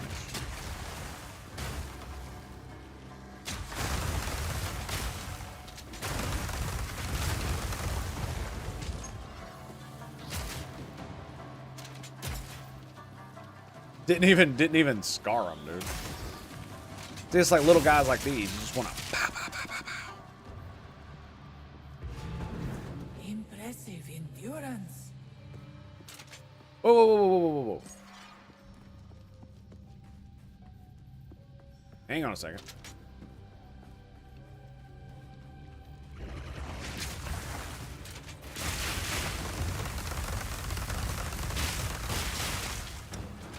So yeah, the whole Herald of Thunder thing.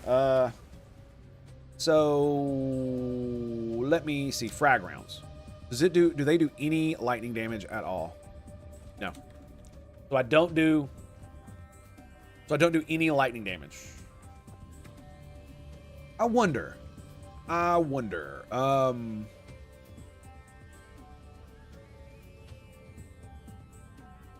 Is it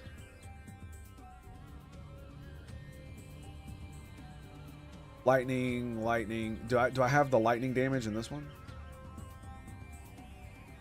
Wait. Do I not have the one that increases lightning damage?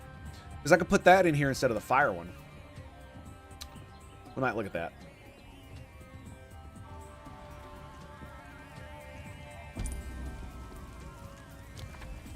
Okay, we're going to go bronze key or pledge to change trials parameters. Ooh, I don't know.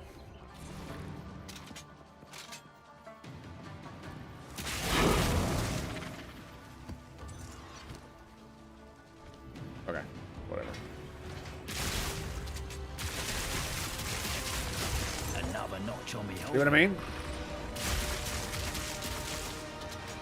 They take more bonus damage from lightning, so I might as well just whoop that ass, right? Lock him in! Or I could just do this.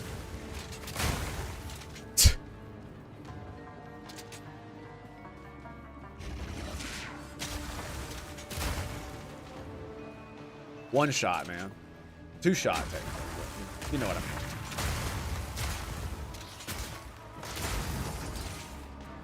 A great challenge overcome. Put you down like the dog you are, motherfucker. Like, shut your fucking face, Uncle Fucker. Yes, indeed. You're an Uncle Fucker, I must say. I know yesterday. If you know, you know. If you know, you know. I would give anything. Okay, we're at full hundo. Spiked exit. Okay, this one can't go up. Large sacred water fountain. Restore honor. Restore honor and grants you a boon.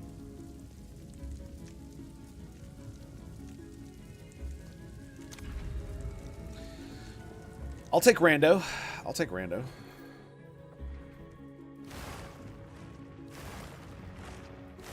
Okay.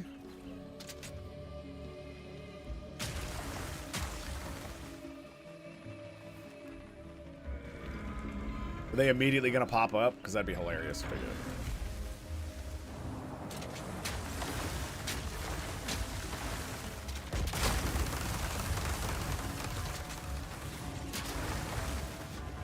Lock him in!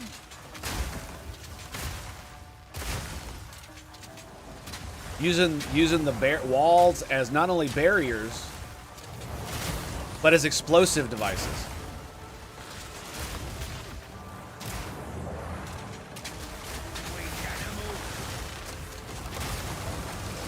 No! One down. Who's next? Almost fucked myself there. Ooh, I got hit. Did I get hit? No, I didn't. I evaded. Yes.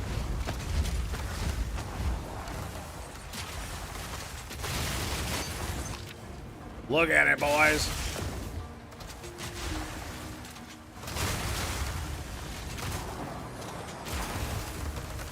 Boom! Silver key right here.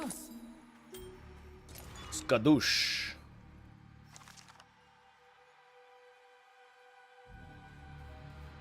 You hear the birds? They're fairly loud.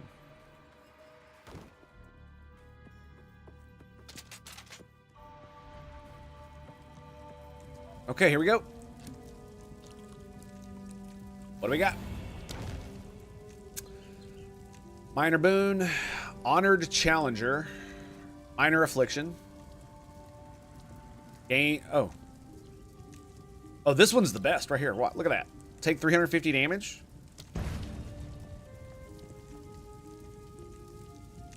Nice. Restore honor when you hit a Marika shrine.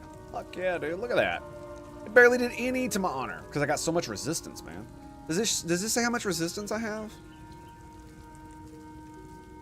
Does it say anywhere? I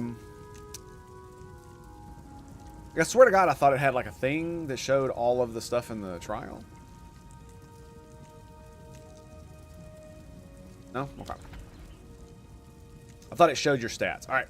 I need to go. I need to take a quick break. My son is up, so I need to go take care of him. I will be right back after these messages for my break screen. Stay tuned. I might actually have a shirt on that's not fucking make me look like a hillbilly. So, until then, my dudes, see you real soon.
kidding, bro?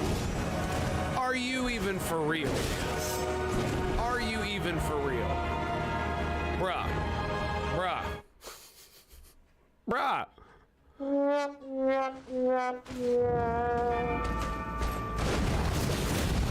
The fluff is wrong with you?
Game.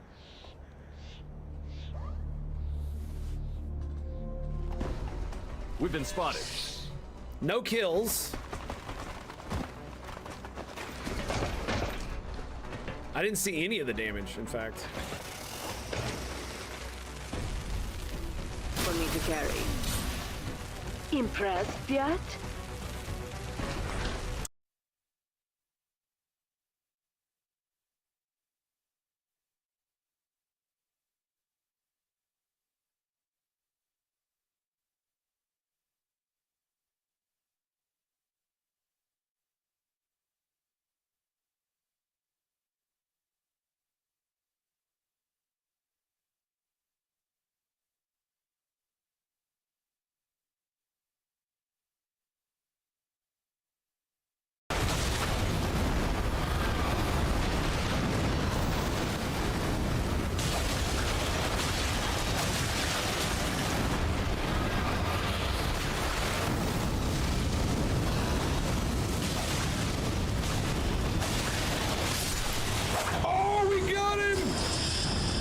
Two-shot, baby, the two-shot. Golden Seed, hail to the year. Tell them.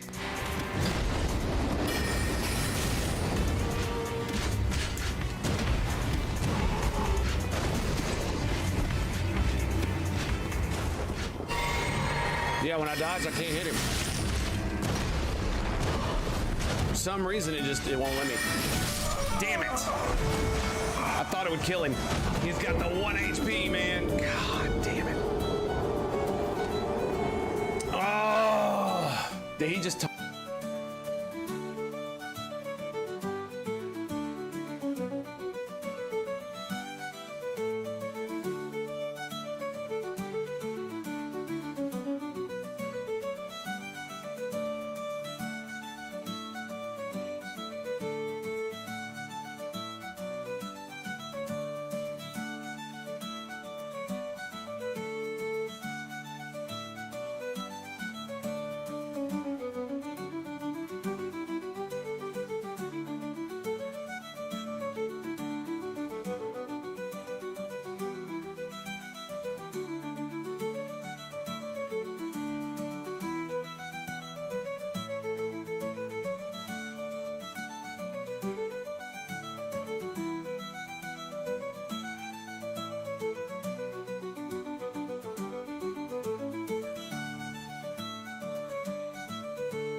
Alrighty, boys. We are back. Yes, indeed. Thank you for your patience. Appreciate you. Yeah, I'm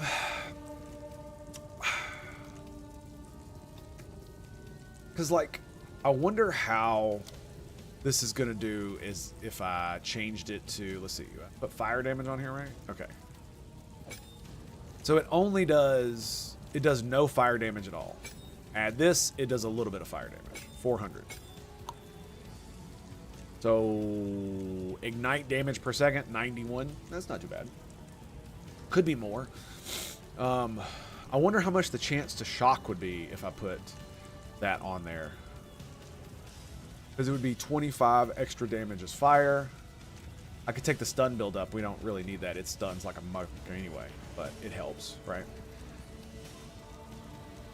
We could put lightning and elemental damage on it. Because what I'm wondering is like, I don't need to ignite anything for Herald of Ash to work. I need 0 fire damage for that to work. So, I don't know. I'm kind of mad about it. Anyway, let's see. Restores honor and grants a boon. Okay, well, what's this? Costly aid. Gain a random minor affliction when you venerate a Marraketh shrine. Ugh. Spike shell. Monsters have 50% increased life. That's not bad. 40% less damage. No. 30% less movement speed if you've been hit recently. Chains of binding. Oh, that's cool. That's a merchant. Oh, yeah. Restores honor and grants a boon. Let's go, baby. Let's go.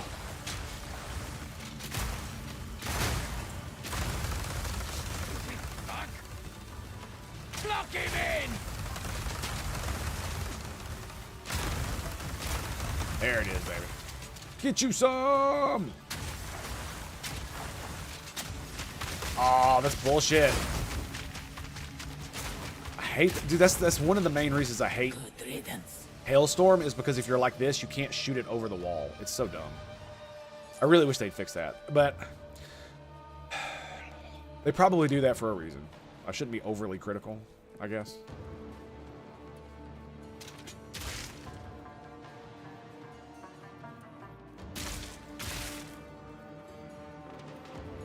Any more pots?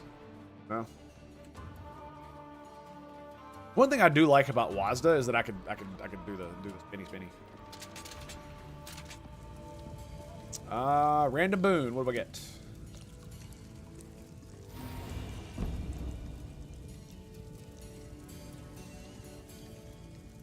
%50 more damage.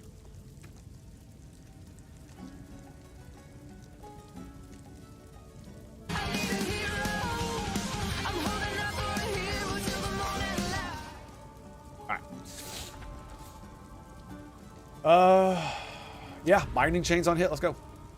So don't get hit, right?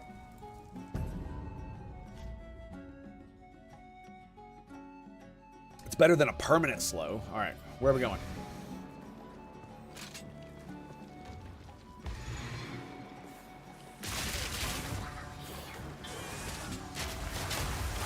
Easy.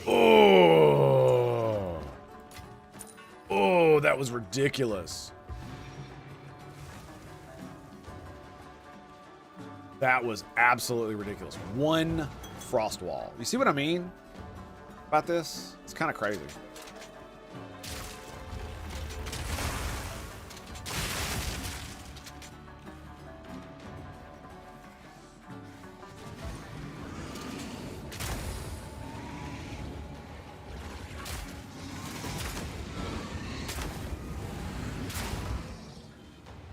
"13 seconds.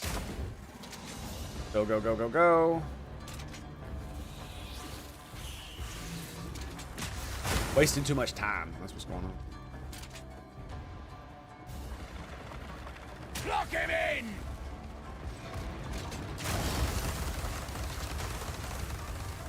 There's another one all the way down there? What?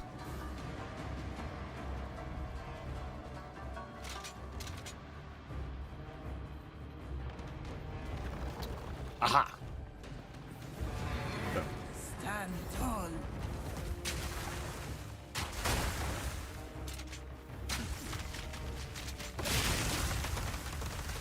Bitch. Yeah, I will say that it does feel like I do have too many skills. But the main reason I like these two is, one, the Hailstorm rounds allow me to do DPS over time in an area without me having to stand there and do it myself. And the Siege Cascade allows me to do massive area of effect damage from long range. Especially if it's like...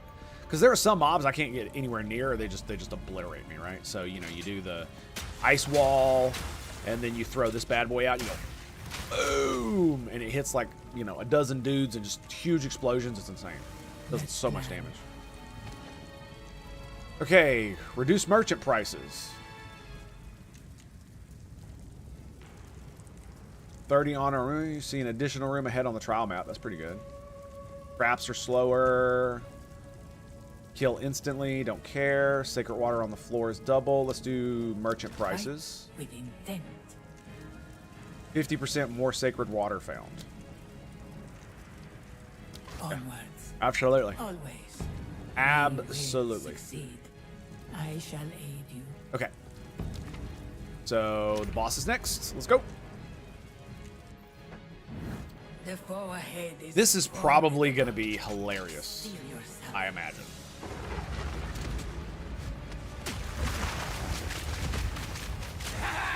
Trapped!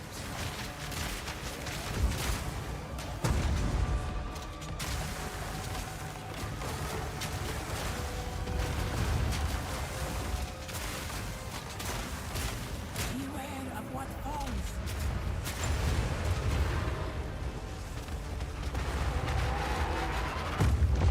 Don't want to be anywhere near that shit. Succeed. No room. Hello. Crest shield. Steel orb.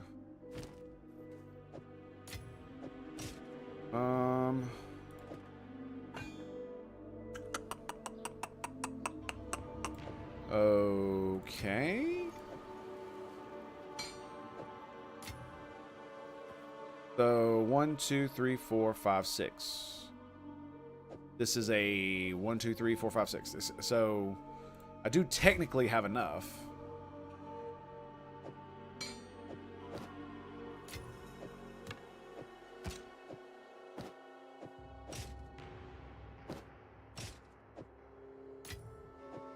There it is. Oh, it's a quality item. Okay, I definitely need to bring that. Let's just do this. Stuff. Oh, that's right. I don't have any empty ones anymore. I guess we're just gonna go here.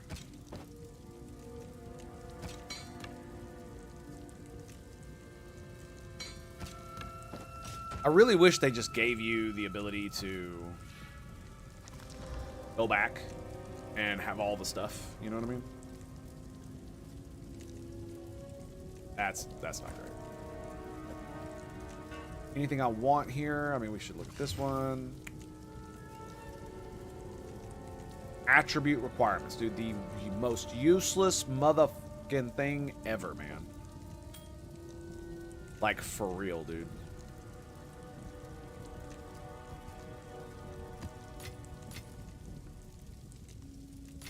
Okay, let's go grab the other one.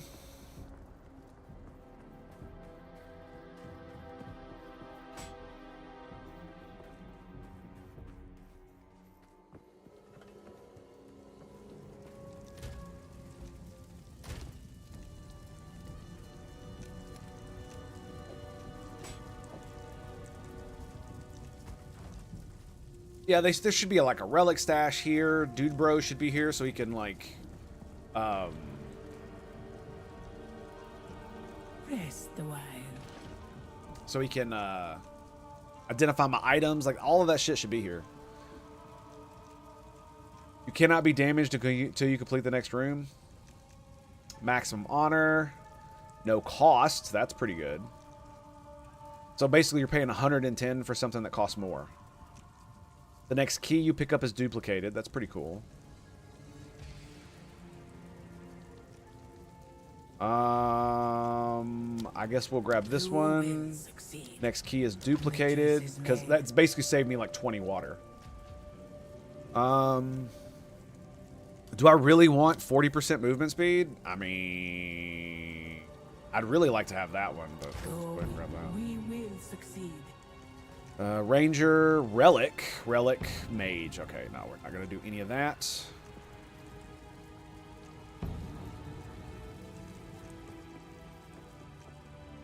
Okay, here we go.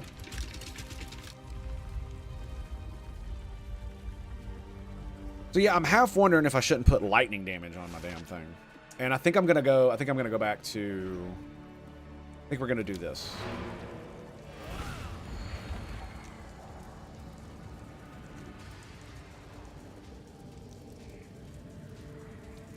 Wasn't there another way to do this? I don't remember.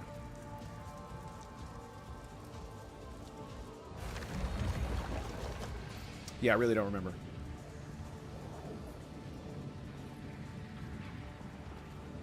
How? And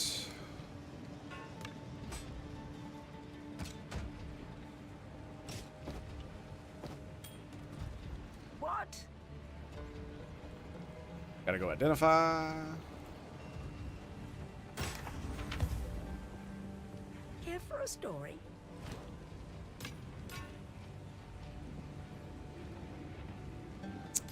My son is fine.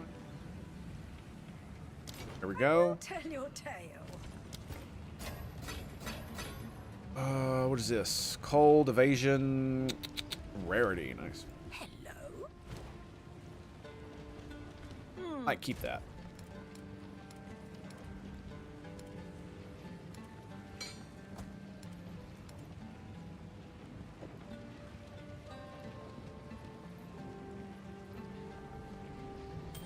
Yeah, I need to just buy more.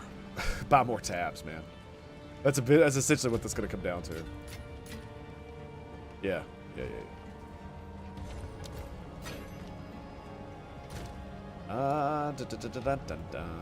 To be fair, I could get rid of all this stuff. I don't need any of this shit. No. We'll keep those. Here for a story? Is any of this stuff quality? No.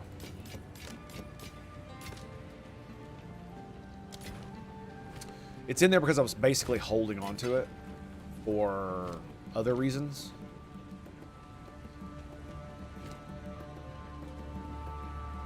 Okay.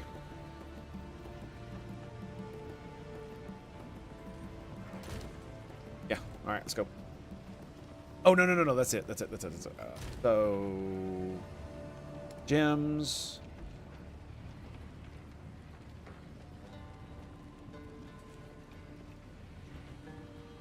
Cold.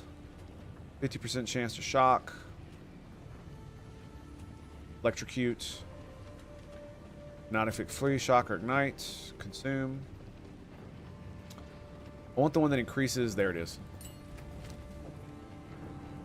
Okay, so I'm already using it. What am I using it on? This one? Yes.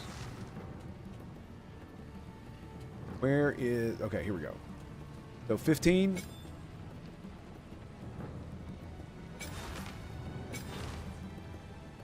I guess then we do Siege Cascade as...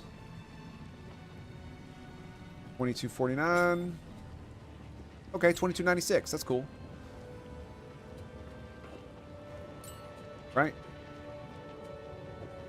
Yeah, I really don't want to lower my... So this gives lightning exposure.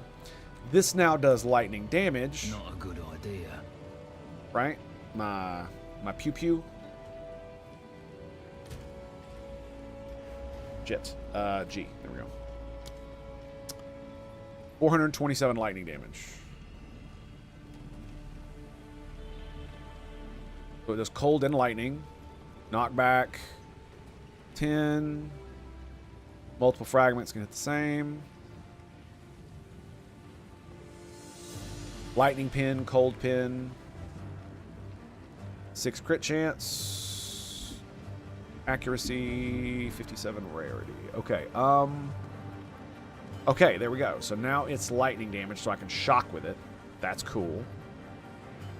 Because I don't need fire damage to do the other one, but I do need lightning damage for the This is why I actually wish I had lightning damage on my weapon as well. That 15 to 27 physical damage was lightning damage. It would help a lot to do what I'm trying to do here. Yeah, and can't use that. Can't use that. And so, as always, Herald of Thunder. I could put Maim on it, I guess. If it doesn't kill you, it makes you stronger, right?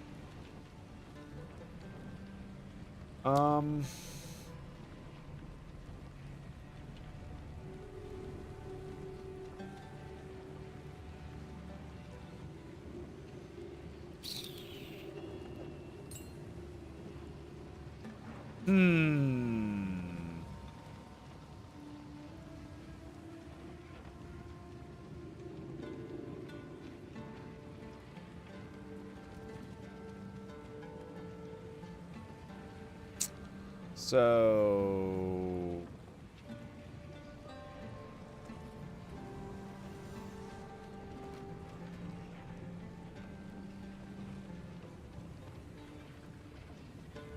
yeah, I don't think we're gonna get. I don't think I'm gonna be able to find much. I mean, I've waffled on this forever.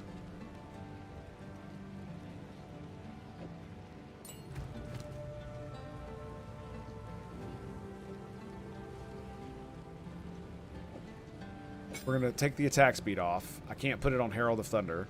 I could put it on something else. I don't know what the hell I would put it on. More damage. Wall.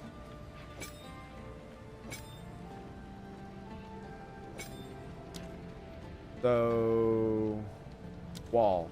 2,079.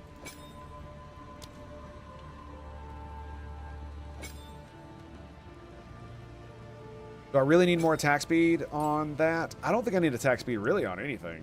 Everything attacks pretty fast, so. I guess we'll just throw Maim on.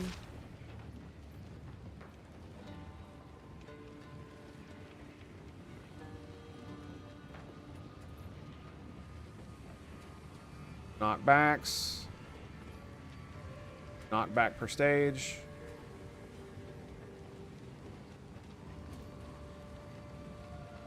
Yeah, the pinning really doesn't help either, does it? How much damage does it actually do? Physical, cold. Oh, well then what we do is we use brute force. Brutality. We take off pinning. Cold damage, more damage. Elemental damage cannot inflict ailments. Yeah, okay. Alright. Let's rock and roll.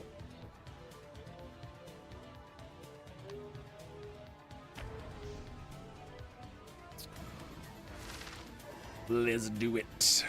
Do it, do it, do it.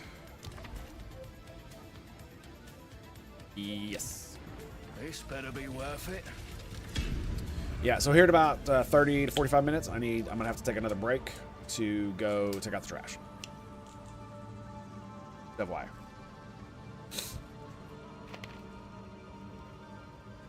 Oh, there's something else I need to do real quick. Right before we start this. Crack this bad boy open. My son is so cute.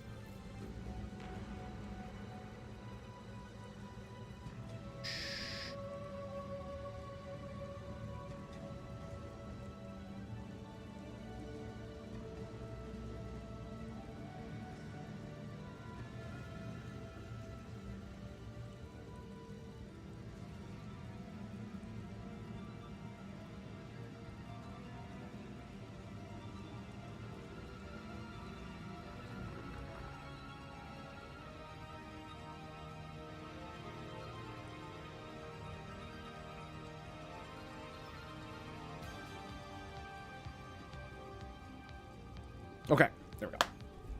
We'll get back to that here in a little bit. Lovely. Now, see, that's cool. Look at that. Oh, wait, that's the galvanic shards. What the fuck am I talking about?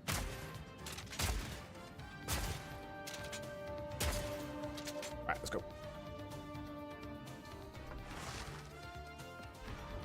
Look how fast I am. Whee! And I do 50% more damage. Okay, so what do we got? Bronze key. Prime restores honor. So that's no detriment. Ooh. Next key is doubled. I don't want to double a bronze key. Fickle Blessing of the Winds. Bestows the Fickle Blessing of the Winds. What the fuck is that? I don't have any sacred water, so this merchant isn't going to do me any good. And I'm not going to probably get much from here.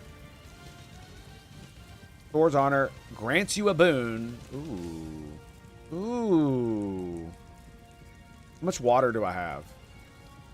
57.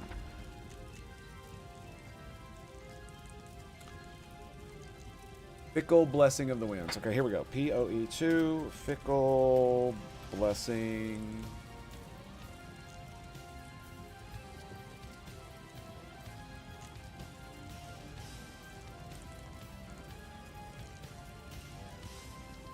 Blessing offers several benefits, including remover of minor affliction, granting a random minor boon, and restoring a small amount of honor when venerating.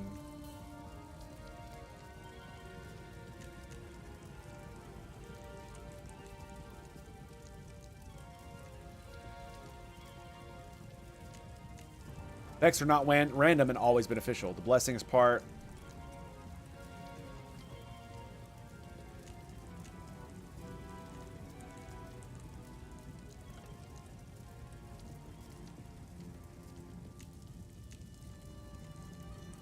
Okay, but does it just remove?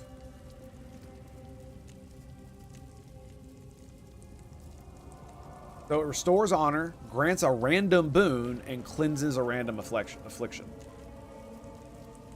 Okay. 5 sacred water. That's it. Okay, so that's what it does. All right, now we know. So do I go to the merchant? That's the question. Because this debuff is not that bad. And this one also grants restoring honor. It also gives you a boon. I'm going to do this one. Because I might be able to find water here and in that one.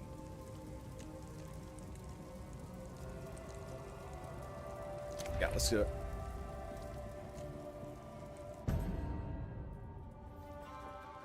Okay. Interesting.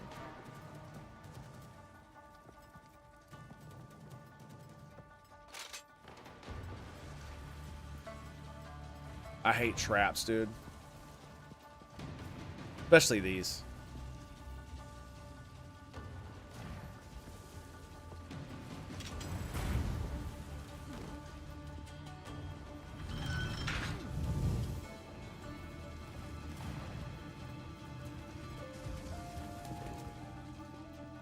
I move so fast that I can run out of it.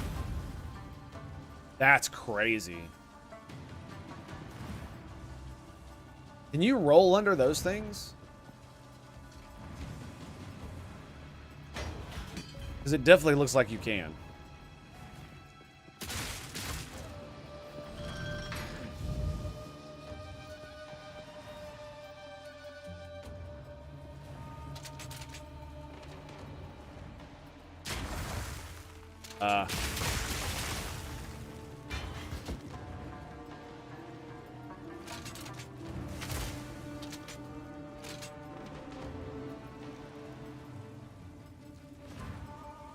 Wait for it. Wait for it. There it is. Whew. Envy me, citizen of the Tango Hotel, for I have self-cooked food. Chicken, rice, mushrooms, and this time I even added scrambled egg. My man. That's what I'm talking about. Breakfast of champions. Or dinner or lunch or whatever the fuck it is. That's pretty much what I eat. Actually, for a long time, that's all I ate was chicken and rice. With like broccoli. As like my we meal prep. Now my wife, when she does it, I get these. We get these really good, like whole, like these meatballs that are from Costco that are like not super processed and contain all that, you know, stupid shit that you don't need. Mix that with rice and corn. Delicious. Slather it in mayonnaise.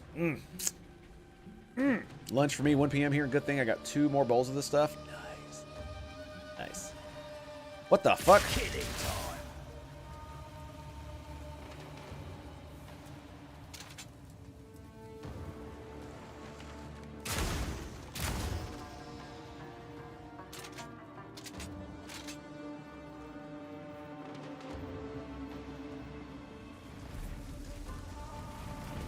40% movement speed, y'all. See, that's why I want this. This right here. Is so I could do that.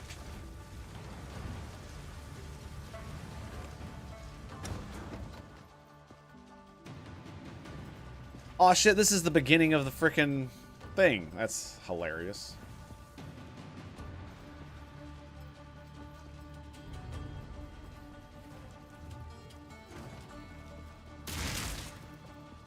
I hate clicking them, man. I really do. I gotta make sure they're not quality. I need to look at my loot filter. I don't think it's set up properly. I literally pulled it off another streamer because I didn't want to fuck with it. I don't know how the loot thing works. I wish they just make a thing like Last Epoch has, where you could make the loot filter yourself in game. And not have to worry about any stupid shit with like a text-based loot filter.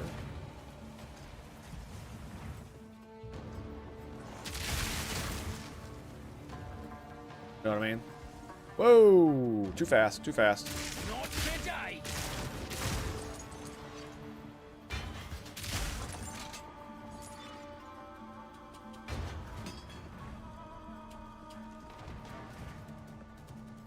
I got a little bit of sacred water. 22 I've picked up so far. Unfortunately, it's a trap room, so they really don't have as much sacred water. So I kind of boned myself on that aspect. Do you accept backseating advice? Colo! Of course I do. Backseating is always allowed. I just don't accept spoilers. That's it. If you don't spoil, I don't care. You can give me advice all you want.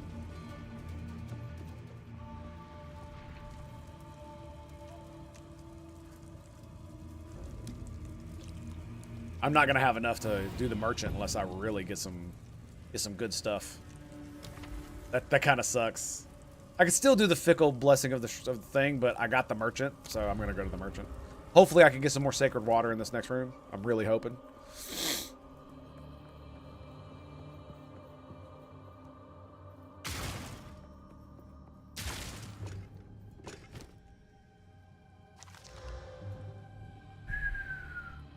When you gain a key, chance to gain another. Yow.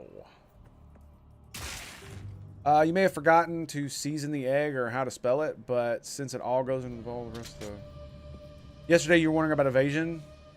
I don't know if the game tells you that.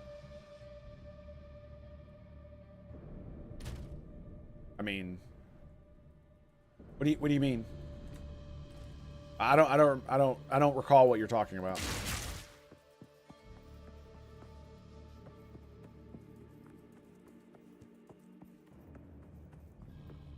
I do remember that I asked a question about evasion. I don't remember the question.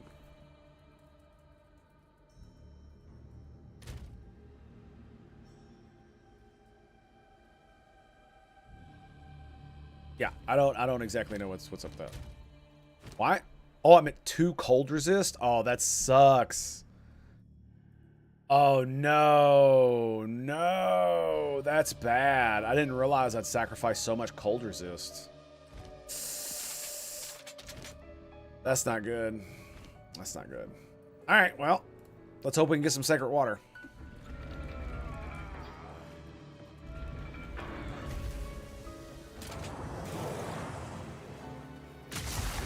Fuck.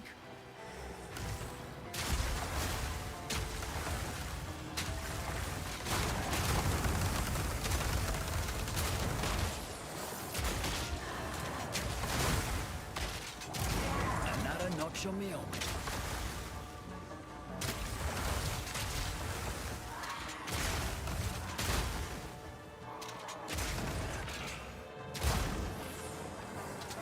Come on, boys. What you got?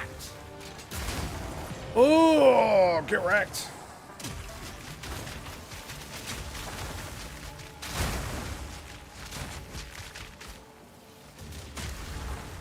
%40 movement speed, baby. Swift Okay, magnificence. 124 sacred water. Okay, I might have enough to actually buy something. Nice.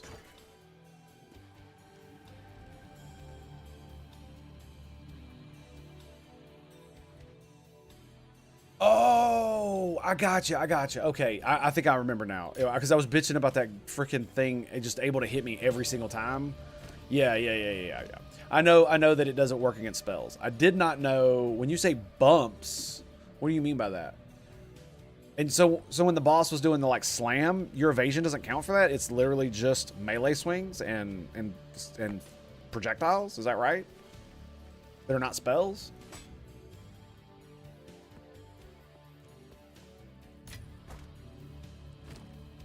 Is that a quality item? What's that?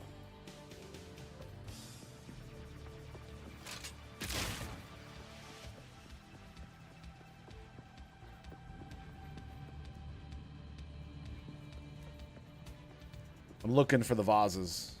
The vases. Ready, focus. Alright, I think we're good. Let's go. Maybe with hand or foot? I don't know, man. Boo! Okay, what can I get? Maximum honor. The next minor boon you gain is converted into a major boon. That's sexy. That's very sexy. The choices made that serve you. Avoid gaining an affliction. 5% chance if you were to lose all of your honor, you to have 1 honor left instead. Ooh, that's 5% though? That's kind of meh. Ain't it? As for loot filter, yeah. Last Epoch has like an amazing loot filter, dude. Is next level crazy.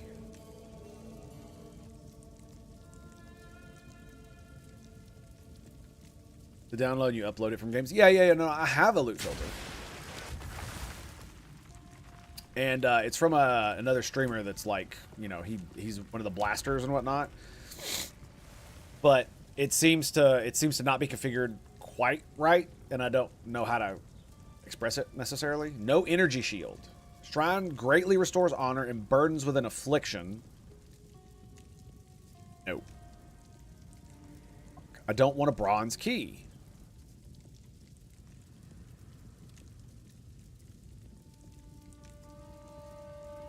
Me, dude. How does it, if it only offers 1 choice and I have a thing that gives me 2 extra choices, that means I get 3 choices in total, right? If I choose that. No evasion is not going to happen. All right, I'm just going to go here. Your next key is duplicated. I was hoping for a better key, just like a silver one to drop. Oh, here it is. So merchants have 2 additional choices. Yeah, so if I go down to 1, he'll still have 3 choices, right? That's how that works, right? Right? I think so. I probably should get the one from Ghetto. It's literally a text document. I can edit it. I've been meaning to for several days now, and I've just been lazy about it. Okay, let's go this way. Lock him in! I got one up here.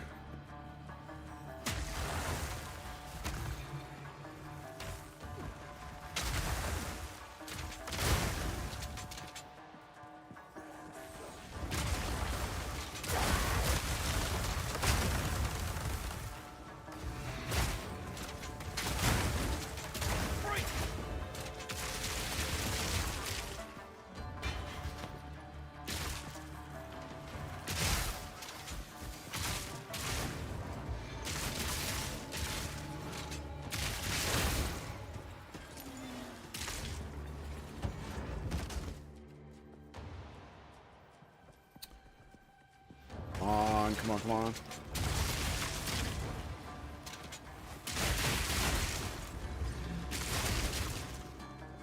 Fuck, I didn't see where the other ones are. It's got to be in the middle, right?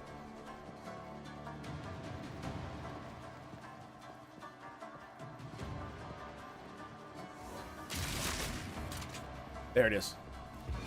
Boom!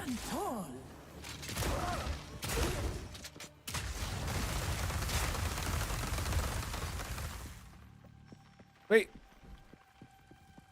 All right, now did I miss any sacred water? We got 40% movement speed, so there's no reason for me not to, like, go back through. Do the walls... No, the walls, you can't chain the lightning in and of itself, so that's interesting.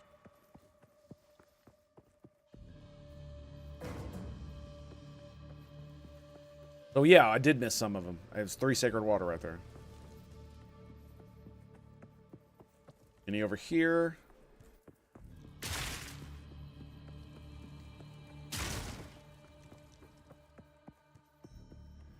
Yeah, I might check that one out. I just wish it was like it was on Last Epoch, where I could just go, there's another button, manually make one, and just I can do whatever I want.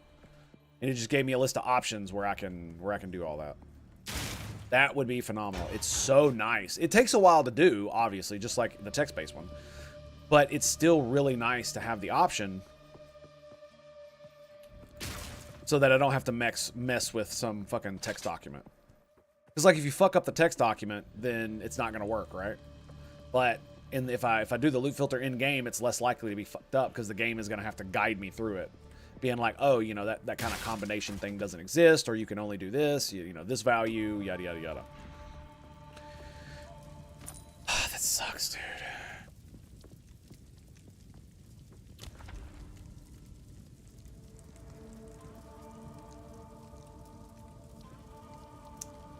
Oh, I didn't realize this one only goes down.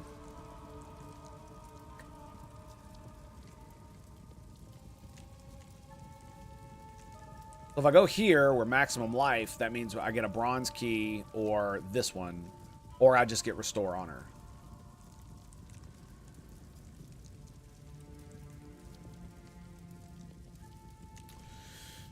I'm definitely not going no evasion.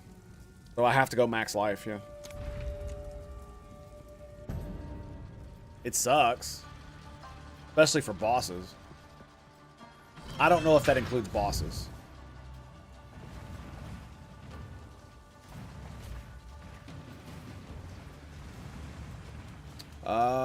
Monsters. Does monsters include bosses?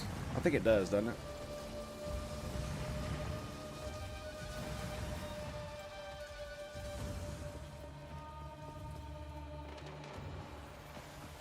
Lightning burst!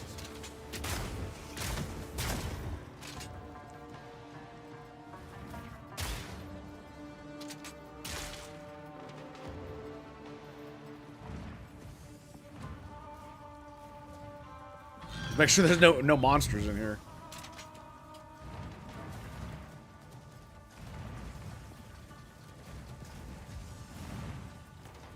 It definitely feels harder to do.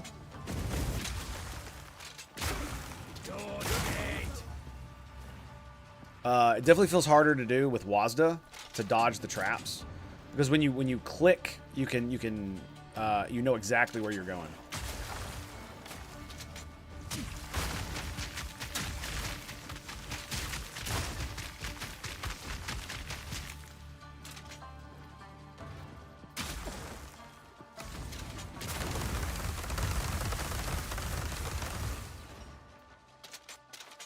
Dead, right?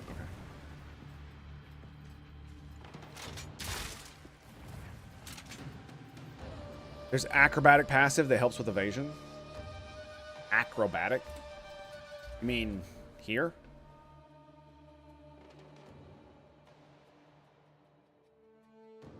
This? Yeah, 75% less evasion rating. Yeah. True. But you can evade everything. I'm not gonna lie, it sounds interesting. But, yeah.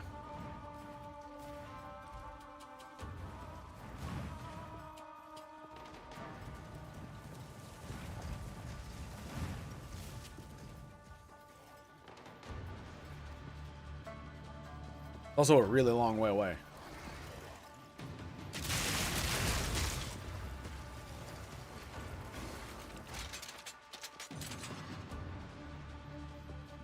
Have you noticed that there's been almost no dropped keys from these dudes? Even though I have the things that increase the drop rate.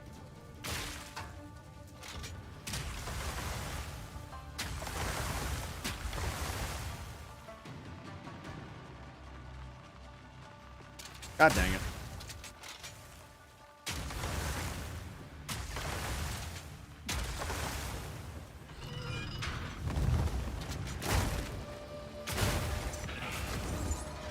Killing time. Dark machine.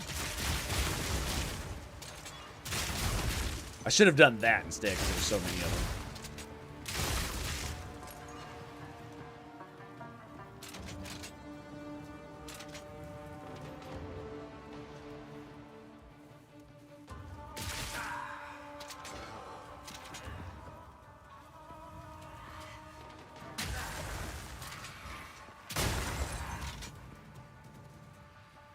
Did I get hit?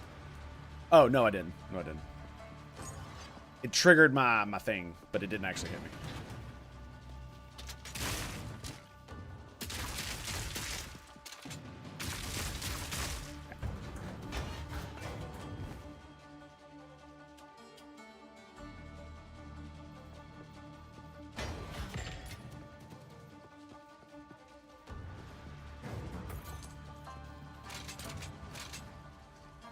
That's green.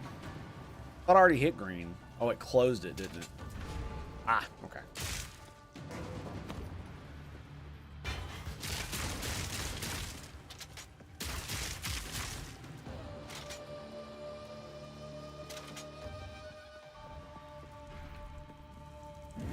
There it is, 500. Okay, so... Bronze key, trial parameters, restore honor. I don't need restore honor. I can get a sacred water fountain either way I go. I can't get the fucking silver key, though. Sacred water is better. It is. It'll help me get through the thing. I need keys to open at the end, but like I'm not gonna be able to get through it if I don't have the merchant shit, right? And I can always use sacred water to convert it into keys, I think.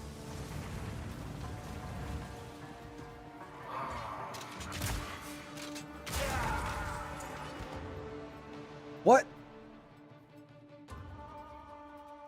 It hit me, but it didn't take any honor. I don't know what the fuck that was.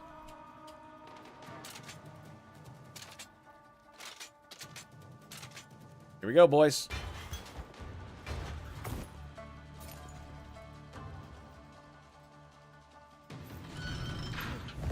Also wonder if this will hurt them. So don't roll, just run. Got it. So that was bad.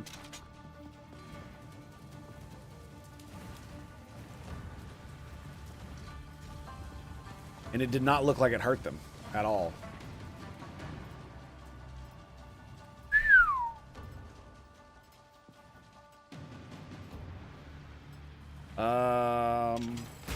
Oh no, come on. See what I mean about how WASDA would be easier for this? Or how WASDA makes this harder? Because it's not as accurate, quote unquote.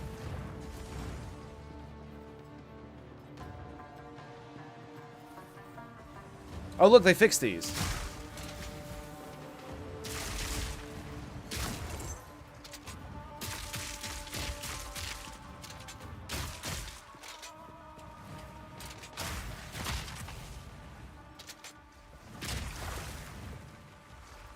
I'm trying, boys. I'm trying. Doesn't seem to be working, though. Oh. That'll pucker your butthole. Pucker.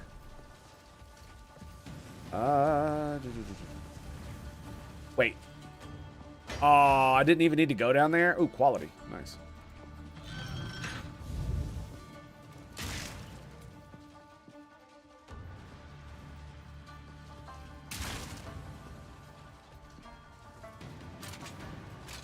You ready for this? Lock him in!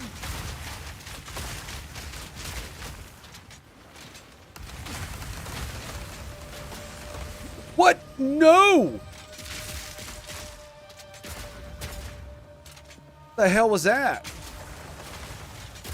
Another notch on me helmet. Bro.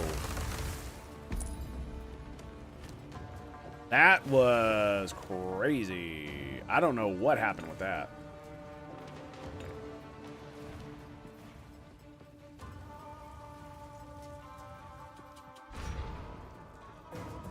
Took a lot of honor off of me, though. Mistakes like that end up costing you a run, you know what I mean?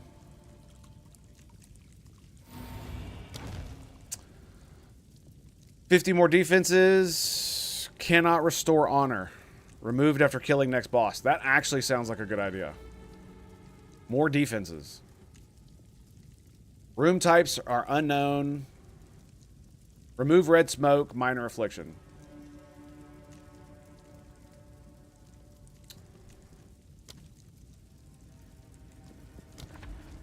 How many rooms? 1, 2, 3. Okay, so 1, 2 rooms.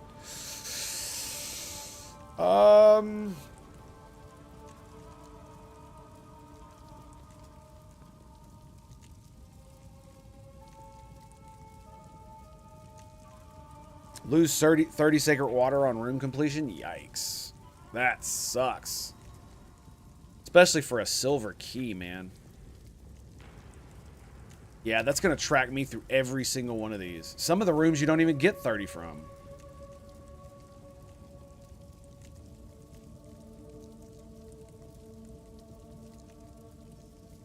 That's not that bad. I've got a lot of boons anyway, so they can't offer too much. 40% less damage. I mean, that simply counteracts the ornate dagger. But I want that fucking key, man. That sucks. That really sucks. Sacred water fountain, sacred water fountain. Because there's a merchant here.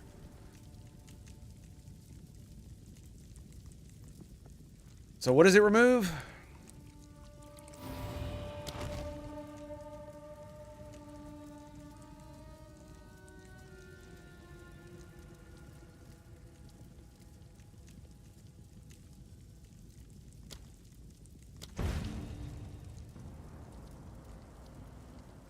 You cannot receive any more minor afflictions. Oh my god, yes!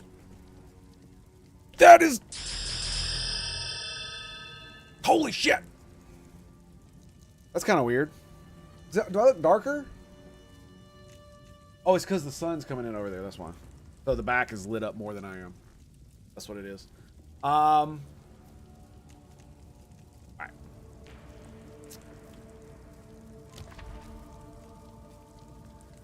I guess we're going to do it anyway. Let's go.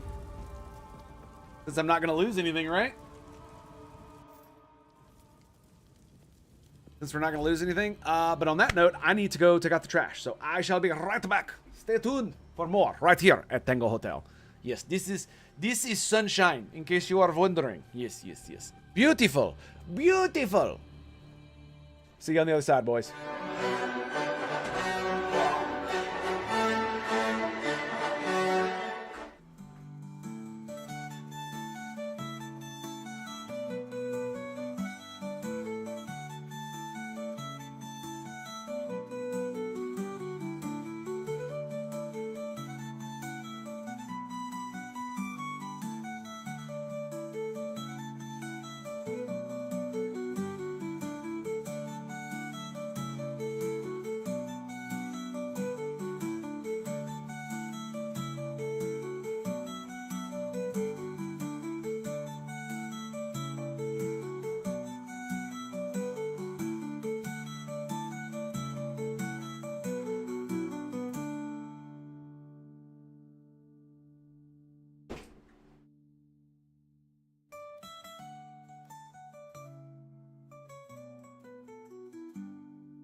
That's it. I mean, he's getting kills, so, you know, it's all right. You're kidding! Joe! What the hell is wrong with you? Area is secure. Why you so bad? Why you so bad? Thank you, Hidden Sage. Flawless victory, baby! Flawless victory. You better have a freaking elite scope. Scrub. Scrub! Hi, boys! Operation Wailing Shadow, onward to victory for honor and glory. Await!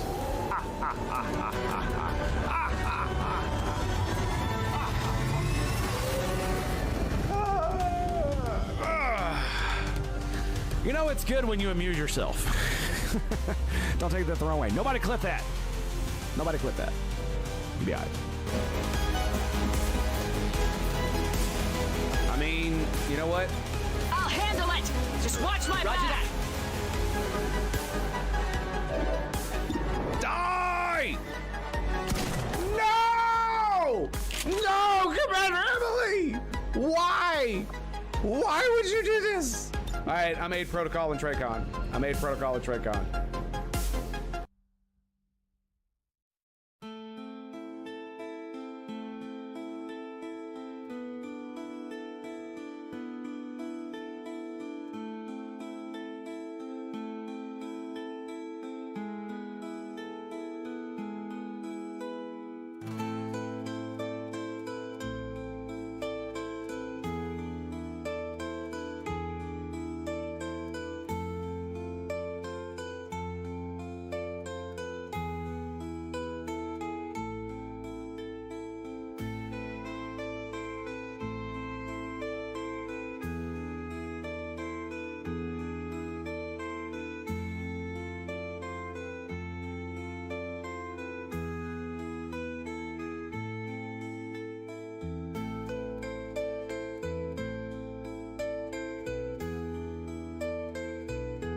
What are you doing?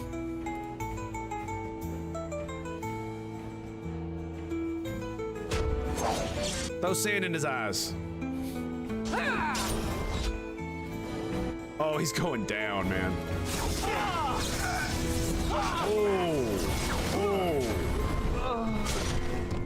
Oh, Stanton! Oh, you almost beheaded him. Did you see that? Getting juicy, baby. Give me that.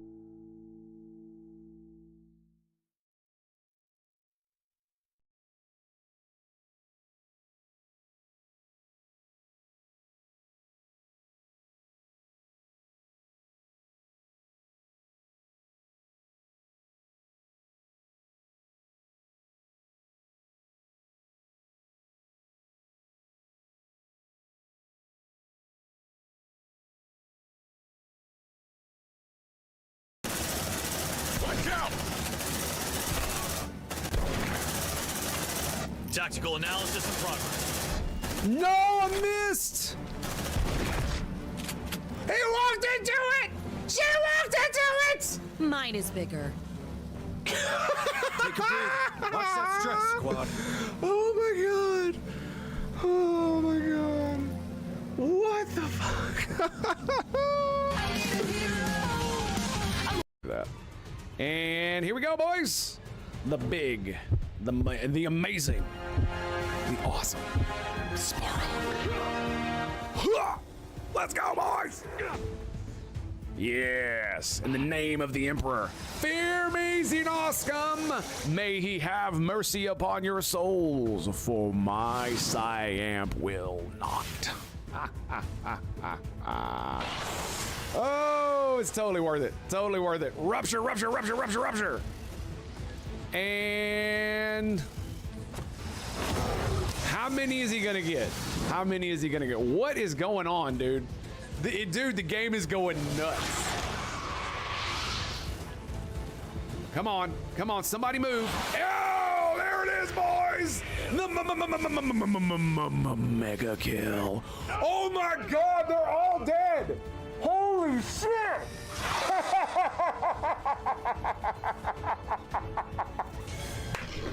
Oh no, we pulled everything on the map. No. Oh, what happened? How does it pull? What? How did? Where'd all this shit come from? Oh my God, dude! Wow! Wow, that's crazy. How did all that stuff pull? I still have stealth on you. They don't see you. Who do they see? How did all these dudes pull? I mean, that's just a giant corpse pile, dude. That was one. That was one, and we didn't get a single freaking. Oh yeah, you did kill the mutant. Okay, okay. So I can get here into full cover. Ooh, yeah, but those boys over there are gonna have a field day with me.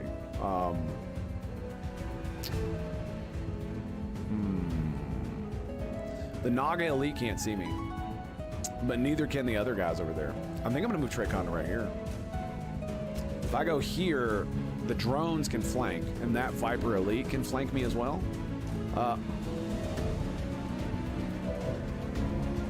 We mind controlled a snake. That's why it pulled everything. I'll take it. I'll freaking take it, boys. I got.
Don't bother running.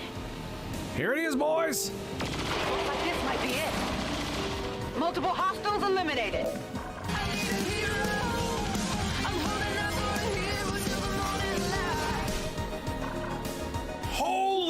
shit! Wow! That's 1, 2, 3, 4. That's at least 4 deaths. That's a quad kill, baby. Oh my god. Righty, boys, we're back. Oh, you totally did. You totally did. All right. Glasses. Need glasses. Oh, always good not having to deal with minors. Yeah. Well, I had to take out the trash, so. It has to be out by 7 a.m. Like, it's so funny because 9 times out of 10, they don't get here till at least after like 9 or 10 o'clock in the morning. But the one morning that I don't get it out by 7 a.m., they literally rolled up the street at 7 a.m. And I had to hold my trash for another week. It was atrocious. All right, so what do we got going on here? Is that my hat? Can you theme my hat? You can theme my hat. Okay, there we go. We'll just leave that right there. That moment when this thing drops. Okay, so let's go ahead and get all that out of the way.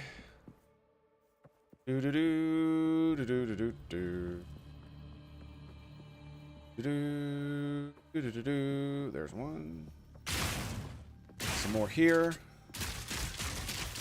Right. It didn't drop shit. Lovely. Okay.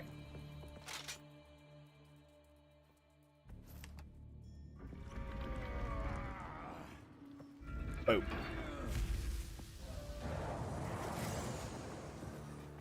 All right, where we at, home slizzles? Lock him in!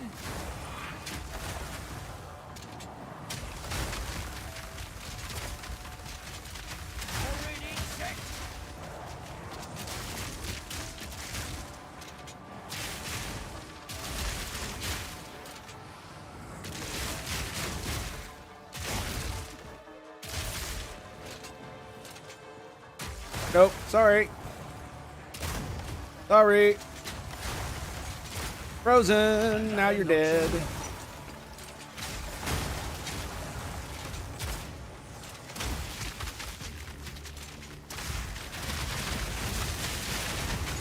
Boom! Motherfucker! That was close. Get your wrecked ass out of here. All right, where's all my gear? There we go. I had to turn it off because I couldn't see. I was like, oh, this is gonna be a problem. Okay.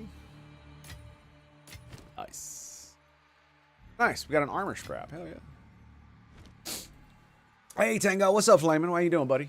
Fairly tired, fairly pissed. Just playing a BS game of Hearts of Iron 4. No. Or anybody as Japan is obnoxious. Why? You have like complete command or control over the economy, don't you? Hope I didn't ruin your fun. Nah, bro. Never. All right. Why would it ruin my fun? You going to bed? All right, man. Take it easy, bro. A moment of Okay. respite. 951. So I should be able to do this and it not give me a thing because it says you cannot receive any more minor afflictions.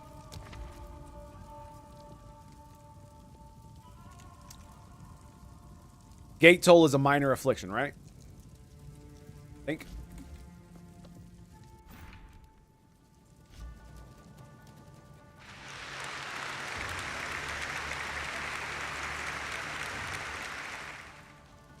Super bad resources and numbers? Interesting. I've you know, it's funny because you keep talking about Hearts of Iron 4, and I'm not gonna lie, it does make me want to play the damn thing. Because I love games that like the games that Paradox makes, which is why I loved Stellaris, but I despise Paradox. And so for me, it's a lot like I don't want to support a company that I know is not consumer friendly, and they actively go out of their way to not only fuck their customers, but fuck their employees to fuck their customers. So, facing Nazis and Soviets is Poland. Oh my God, that would be horrific, bro. Max infantry, no artillery. Well, you know what that means. All right. We got 3.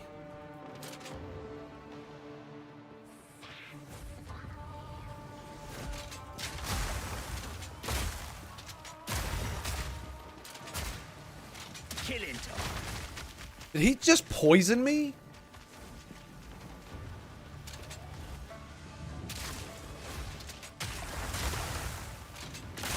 That's one down.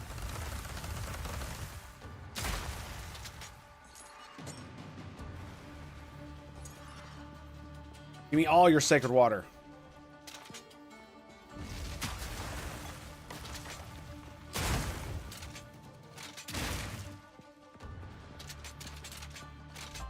Tried playing France before. It's a pain. I bet it is. So much time on Stellaris. Over 2,200 hours. Still 0 achievements. Yeah. I have achievements because I played without mods for a long time, but I don't really care. You play USA and it's supposed to be easy mode. Yeah, well, I mean, it kind of is. You have 2 gigantic freaking oceans that protect you, right?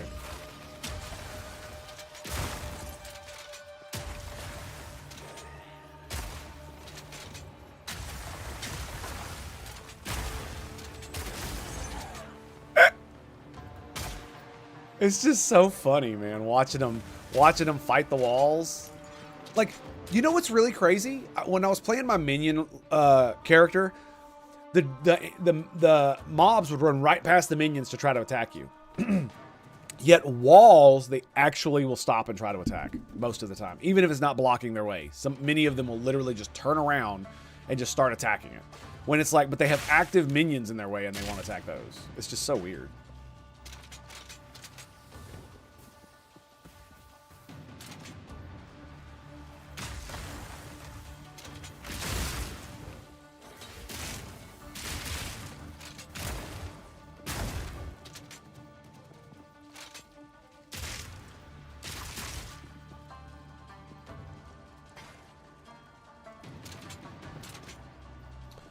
We also have an absurd amount of factories, a good navy, and practically perfect resources. I mean, yeah.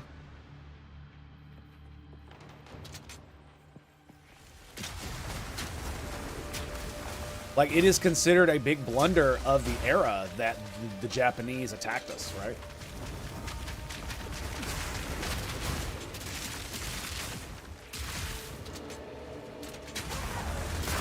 One down. Who's next? A great challenge overcome. Anybody else? Anybody else? 14, 15. No, I'm good. If they sold for more gold, I'd probably pick them up. I have no golden keys, by the way. Wait.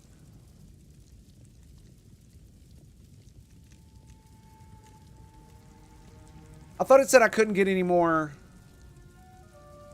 affliction, or I couldn't restore honor anymore until the boss. Maybe it means through Shrines of Maracas or something. Maybe that's what it means. All right, let's go. This shit is hard. Ready, boys? I always almost die on this fight.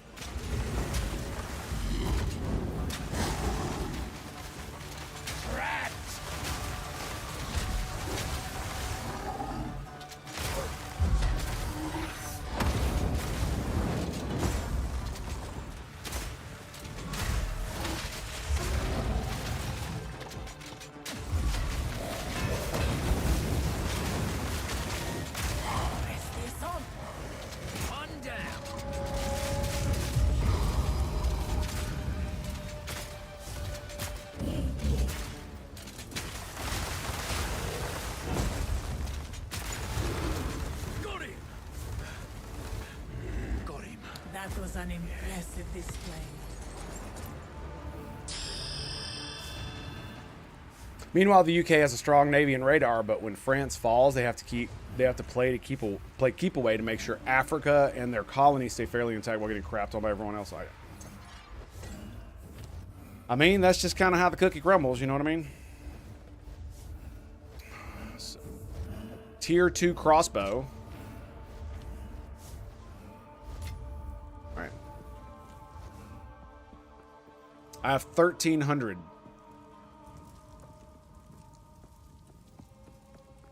by the way.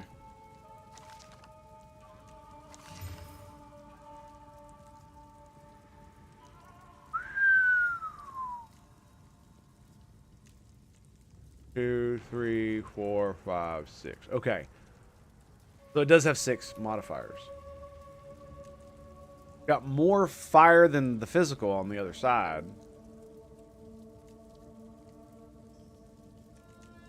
But, wow, look at that accuracy, dude. 427.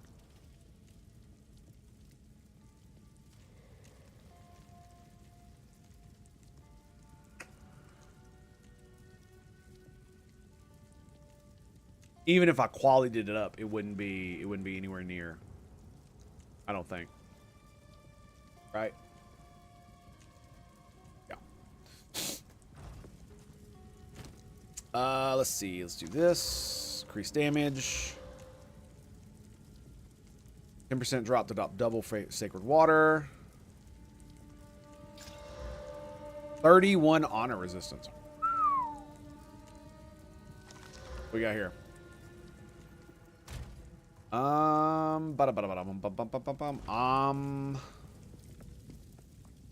Boots, bronze, warrior, mysterious, boots, medium, relic, ranger, mysterious, relic, helmet. This is the one I want, cartographer. That's one. Let's plan. Can I purchase a key? Traps are slower. 30% effect on your non-unique relics. That sounds pretty good. Monsters have 30% less life. Wow.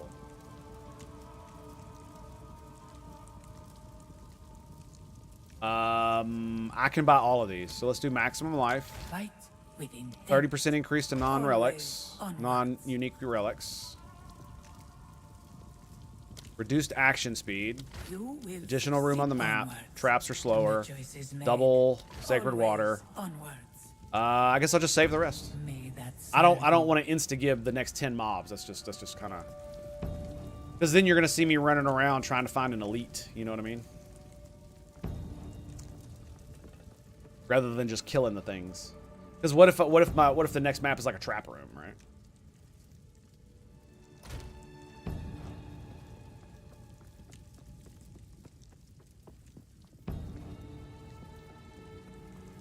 Where's the thing that allows me to convert my sacred water to keys?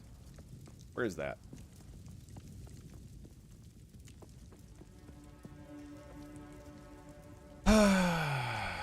Okay, here we go. I have enough space in my stash for this shit. Yes.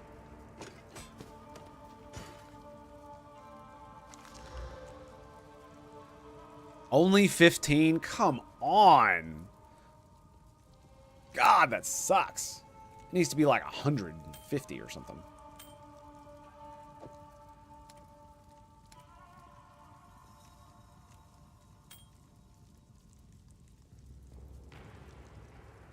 Look at that, 129 evasion rating. That is T7.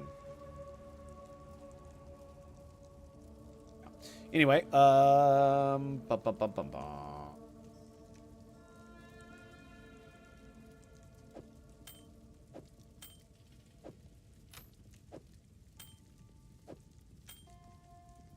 okay.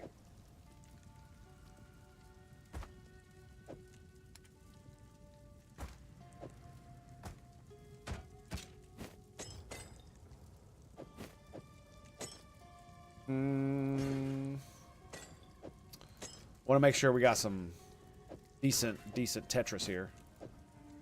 That works. Okay. And then immune to ignite. Excellent. Excellent. Here's the thing about Japan is Daddy USA gave them all their resources to fight everybody. Once Sugar Daddy USA decided to stop helping, their resources problem were boned. Like, here's an interesting thing. Can you make Japan not declare war on the United States if you still continue? Like, if you play the United States, can you literally make Japan stay on side? Can you do that by just giving them resources and be like, hey, buddy, we really like you. You're fucking awesome samurai. Yeah. You have gigantic penis. Woo. Can you do any of that? Because I love alt history shit. I love that. Some of my... I've watched Hearts of Iron 4 game playthroughs, so I know a little bit about it, but not much. And it's usually like alternate history where... like Spain goes communist or allies with the U.S. or whatever, whatever, instead of going fascist, right? Stuff like that. Or the U.S. goes communist. That shit's hilarious. Did I buy all of these? 210. May that serve you. I know they have it. What I was saying is like, can you actually make... if you play your cards right, it's like the games where you can where there's the Civil War games where you could technically win as the South if you play it correctly because the AI is stupid, and the South did have a slight chance to actually win the damn thing.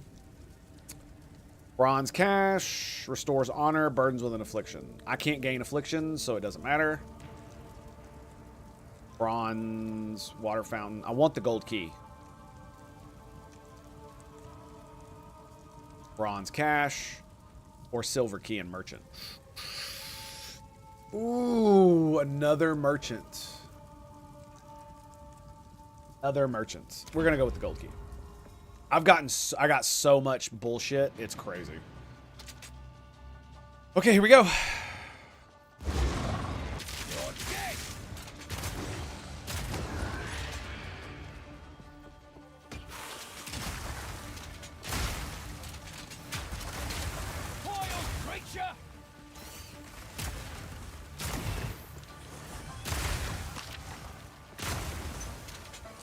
Come here, bitch. See, when you're dealing with heavy single targets, the shotgun like owns the shit out of them.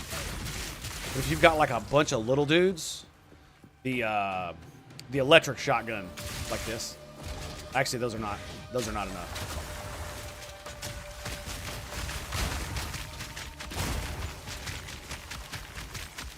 See, that's why I like that spell. And then if you encounter somebody who's got some of those weird auras and does all kind of stuff like around themselves, that's when I use the walls and then pop this bad boy like that. That's what that's for. Specifically is for so I don't have to run around like a moron.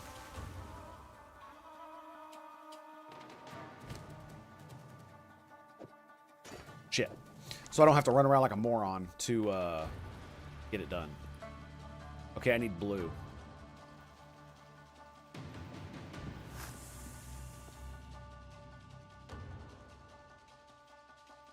Stating the South could have won if the British decided to get involved. Yeah, that's what I'm talking about. That's what I mean is like you can make alliances with like Britain or other powers that be. If you can do that and outflank, because what the North is going to do.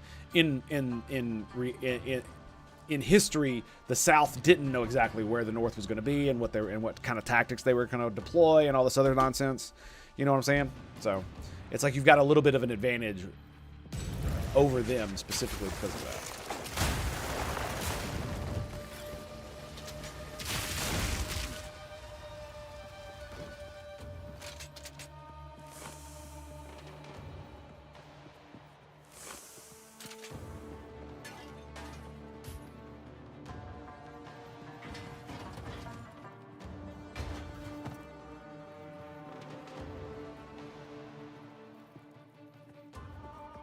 Okay, here we go. Is there anything this way?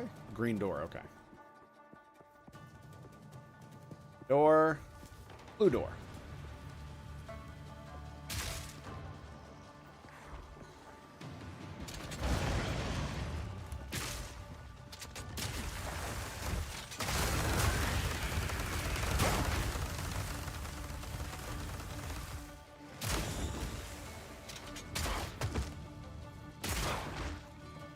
I love the shotgun. It's so satisfying, man. It is so satisfying because it feels like an actual shotgun in real life, right? Where it's like boom, boom, like a pump action. So cool. So cool. Bow, bow, so right. Bow, bow, doom, doom, doom, doom. Did I hit the button? Yes. Or pull the lever, or whatever the fuck it's called. A. Can't get up there.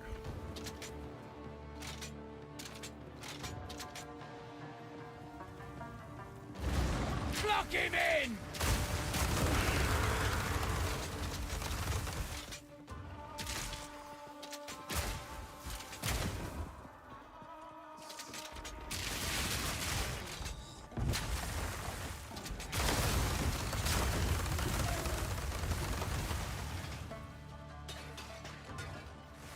Mainly one of the main reasons why I don't like those is because you have to click all of them. It means I have to click, which is one of the reasons I started using WASDA is because I don't want to click so fucking much. I'd rather click to attack.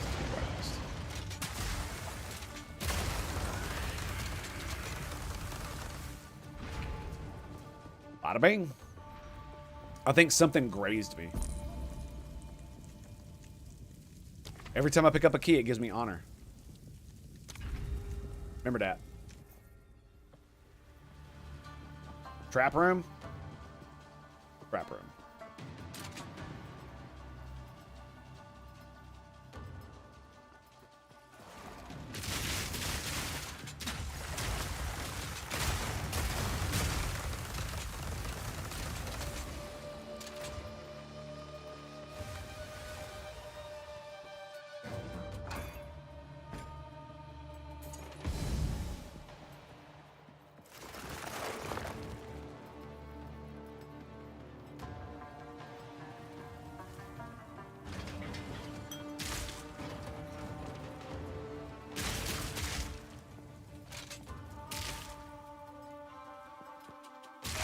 Stupid bug!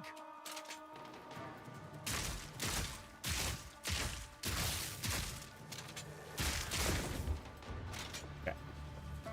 Only one more.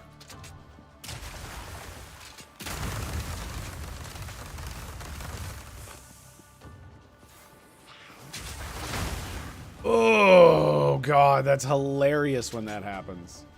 It's so funny to me when that happens.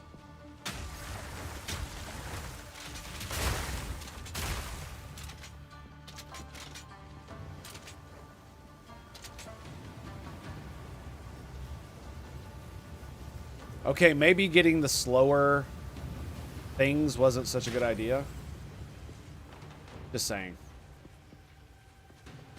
Not my best performance.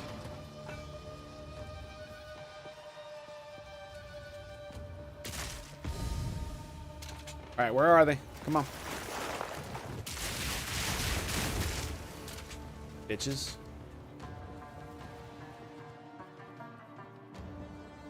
So yeah, with my movement speed, I shouldn't have gotten the trap slower, but you know, it's whatever.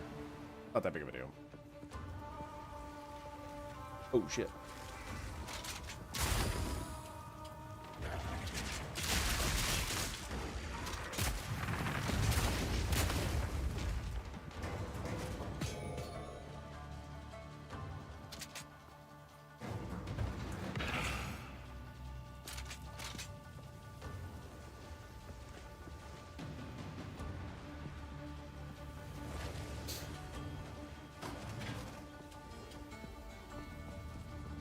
But I do like playing logistical games like Hearts of Iron. But again, it comes down to the whole paradox of paradox. Because I hate them as a company. I used to love them because I thought they were like, oh, they're making games that are for me. But then, you know, Imperator Rome comes out and it's absolutely trash.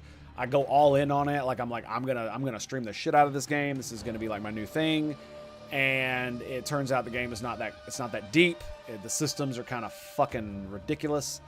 And then on top of that, you have the fact that they decided to abandon it, so they're no longer keeping it up. Because I wanted to get in on like a Europa Universalis game from the ground level, so that I could actually like use it and play it from the beginning. Imperator Rome.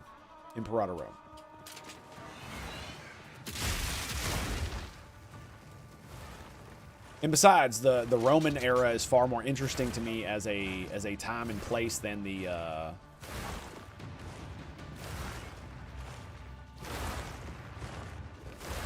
than Europa Universalis was. Like, I'm not super interested in that time period. I mean, it's cool and all, you know, the Renaissance and guns and all that stuff. So it's pretty cool, especially because you can get that advantage over everybody if you westernize quickly enough. And you get guns and shit, right?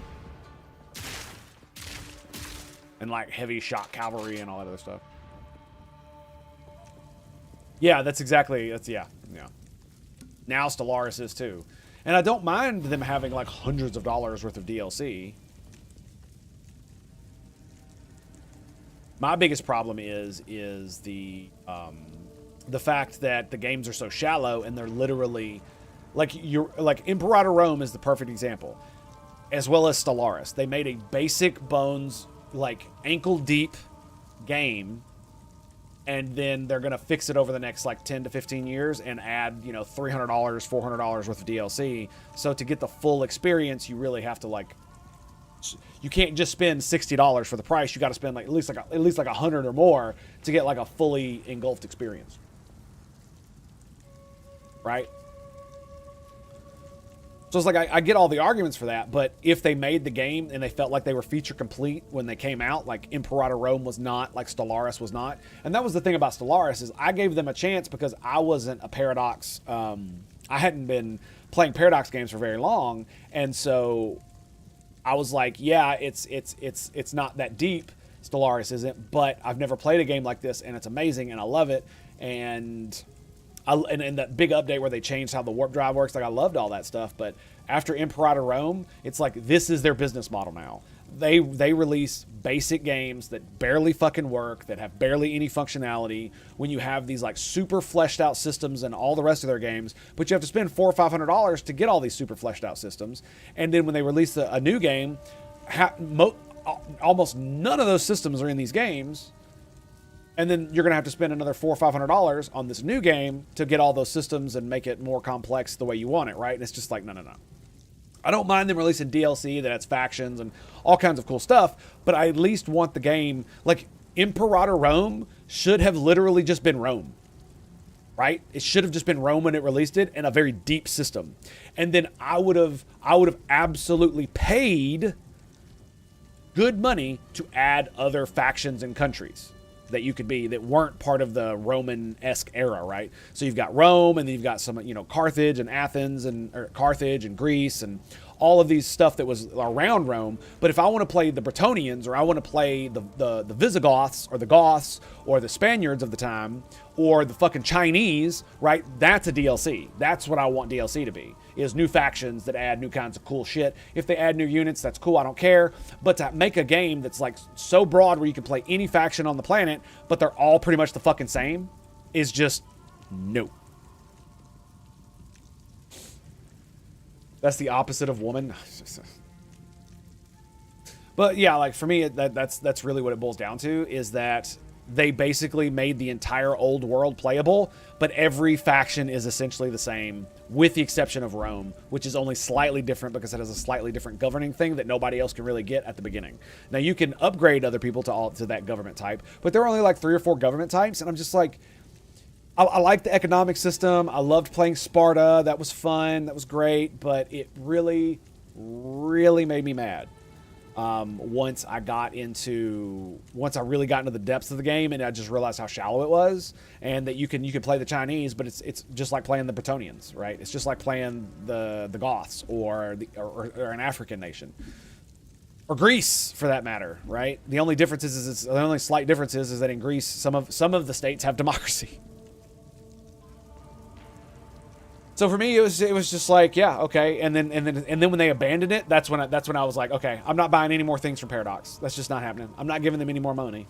If I got gifted a game, I might play it, you know, especially if it was like Hearts of Iron 4, I might play it if like my wife bought it for my birthday or something like that, or Christmas. But she's not really going to do that because she's going to consult me anytime she buys me a game, right? But if something like that happens, sure. But I'm not giving Paradox my money. That is absolutely not happening. 100%, never again. Not until they change their business practices, and not until they pay their employees better, or treat their employees better. That's just another reason for me not to... literally, the treat the employees better is just another reason I tacked on. Like, it's not even... if they made good games, I would be able to forgive it more. I would still criticize them for it, but I would still play their games and give them money. Most likely. I needed to do something real quick. My wife asked me to do this like 20 minutes ago. So give me 1 second here, please.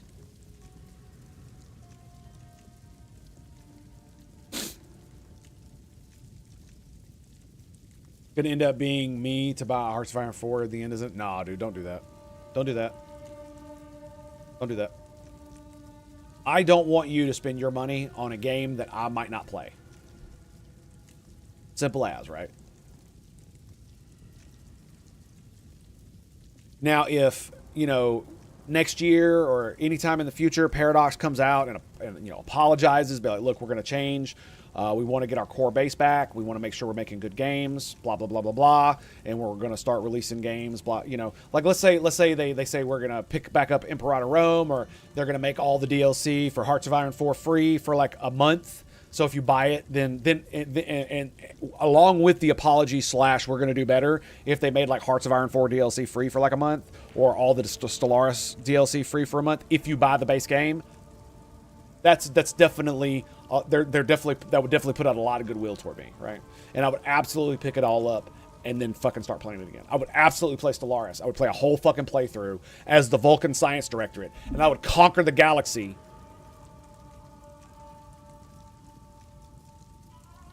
by subjecting every nation. Like I would have like 10 worlds at most, right? Like maybe 5 or 6 systems with 10 worlds in it, and then just subjugate the rest of the galaxy. I love playing that way. It's so good. It's so good.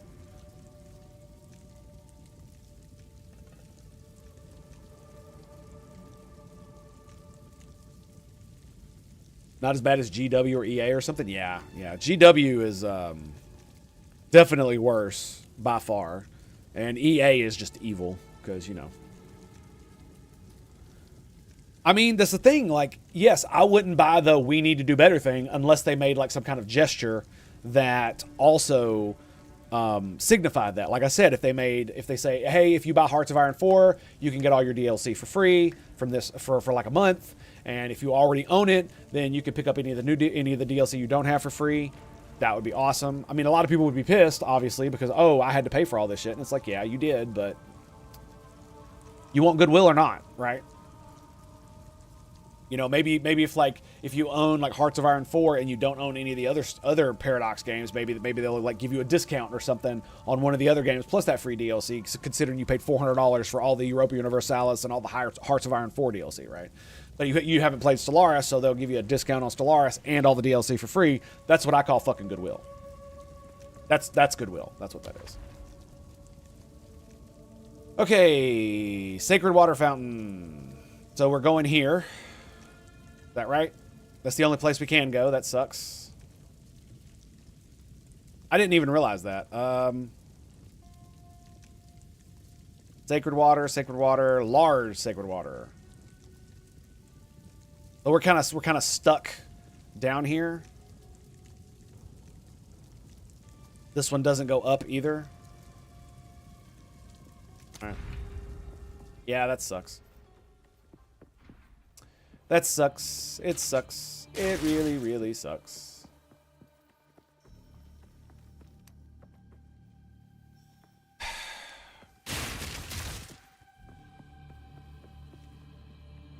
Okay. We loaded, locked and loaded. You know what I just thought of? Disney of today is like EA of yesterday. Evil and buys up all your old favorite titles only to destroy them and abandon them. Like, it's funny because EA is not technically evil. Do you know why EA does the things it does? One of the reasons it does the things it does is because it has to. It literally cannot do anything else, because if it did, then the investors that are that hold the stock of EA could then sue the company / CEO and or replace him with someone who will do all the evil things that we all hate, because they are required fiduciarily to do almost anything that is legal to maximize profit. Legal to maximize profit.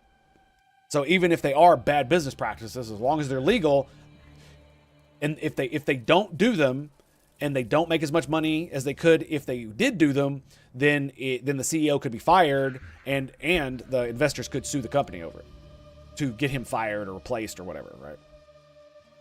So that's one of the bad parts about it, which is why I'm really glad the EU is basically, you know, hammer fluffing the games industry. I wanted to watch that video that Bellier made about it, and you know, is one thing is like I give the EU and Europe in general and a lot of European countries a lot of shit for being over-regulated, and it's not good to do business there like it is in America and all this other stuff. But there's one thing that I will glaze the fuck out of them for, and that's consumer protections. They are hands down have some of the best consumer protections I've ever seen, heard of, all that stuff, right? And what they're doing to make microtransactions more transparent, to remove gambling and all the other stupid psychological manipulation shit that they do. I love you for it, boys. Love it. Absolutely, 100%. Like, high five. You know what I'm saying? Good job.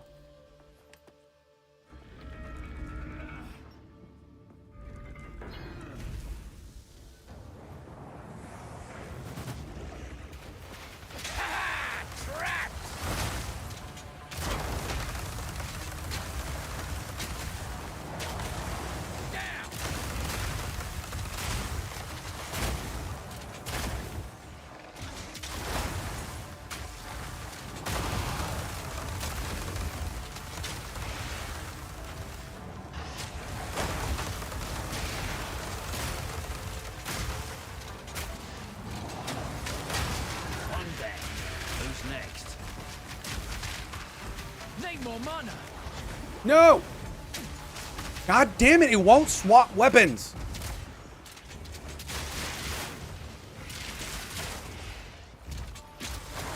It's because if you roll, it won't swap.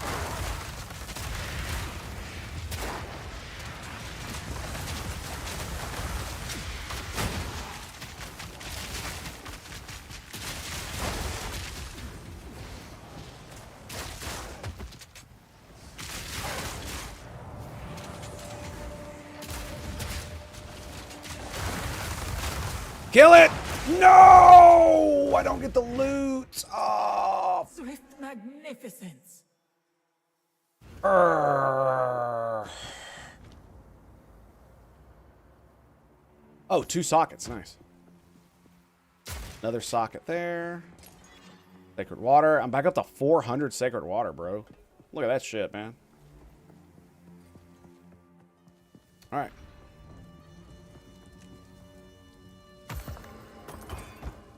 Ooh, nice.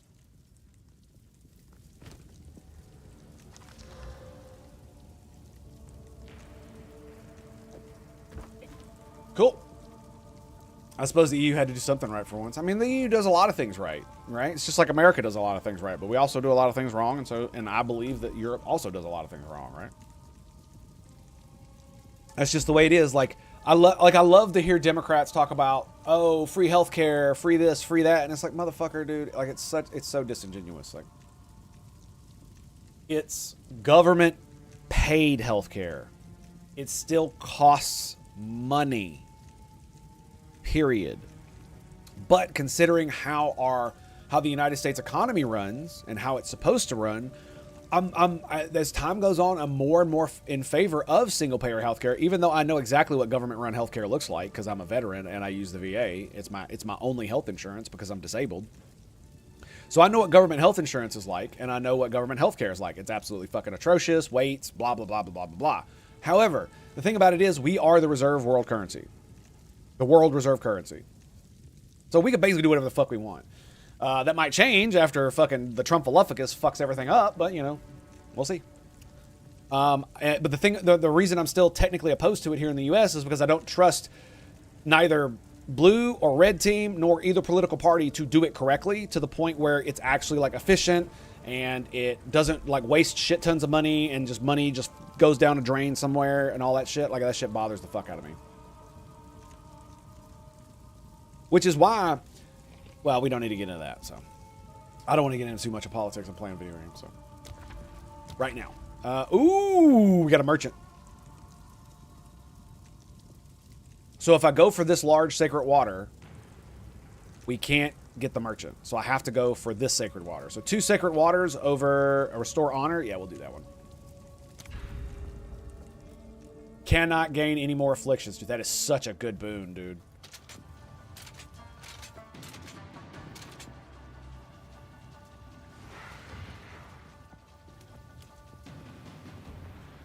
Those ramps really mess with me.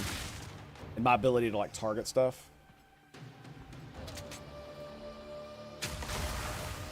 Dodge this! Gotta love it, man. Gotta love it.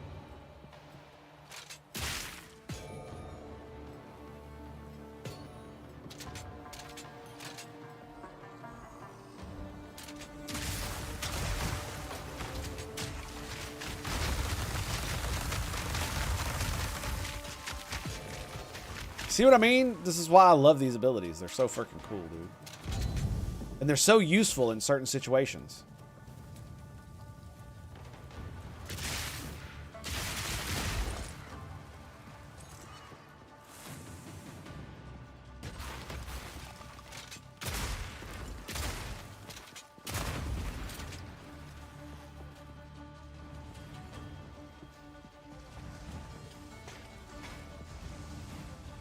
Is that an enemy?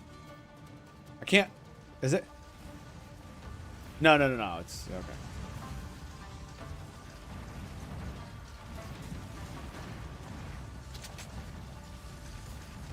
I thought it was one of those enemies that shoots like the golden things, but no, it's just the fireballs hitting the wall. That's all it was.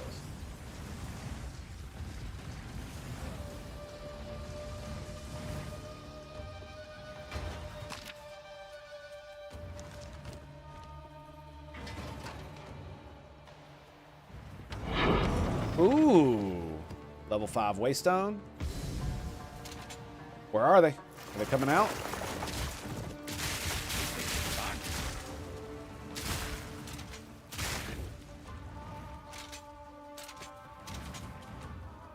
All right.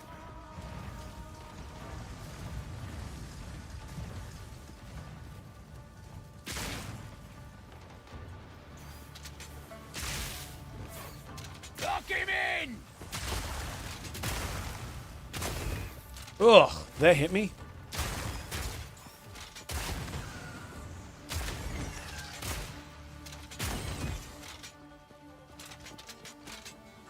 To 24, 24. Okay, I'm at 24, 24.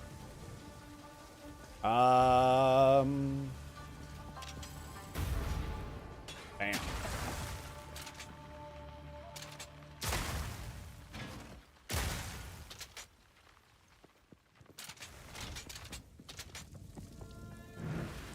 An oasis in the desert.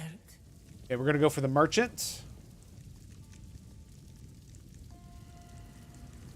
And then bronze key. That's probably a decent one. We probably won't need any more sacred water, right? I mean, is it a large sacred water? No, it's just a regular sacred water fountain. Okay. All right, what are we looking at? Oh no, I hate these on this level, dude. They're so annoying. Okay, there's one this way. Because it's hard for me to pay attention to where the things go. We got one more north again.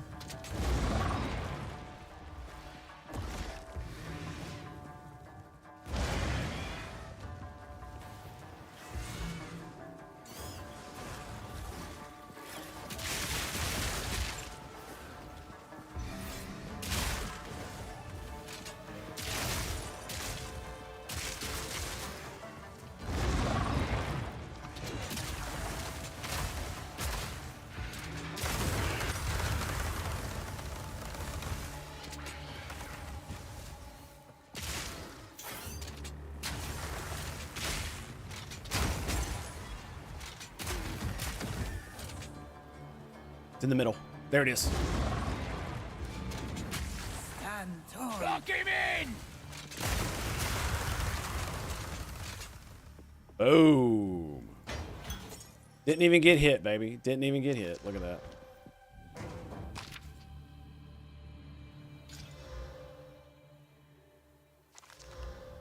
Slow potency of debuffs, maximum honor. Okay. Cool, cool, cool. Is there any other bullshit on this level? Okay, we got water there. No, wow. These guys aren't playing. Level 15 gem.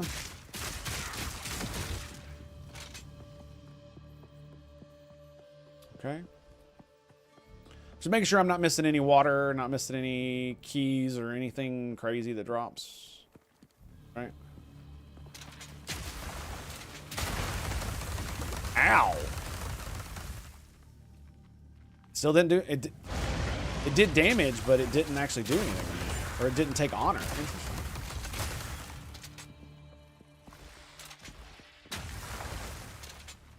Come here, buddy. Come on.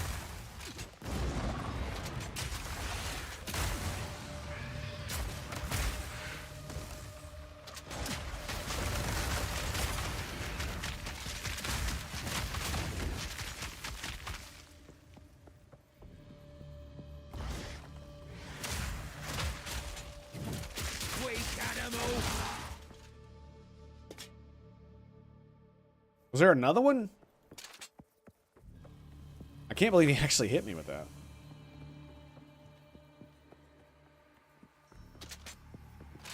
There we go. Sacred water.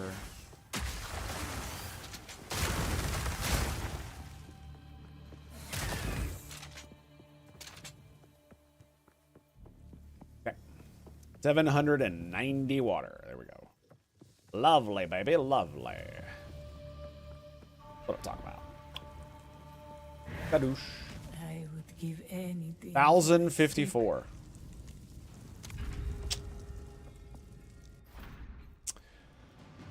Okay, three elites. Let's go.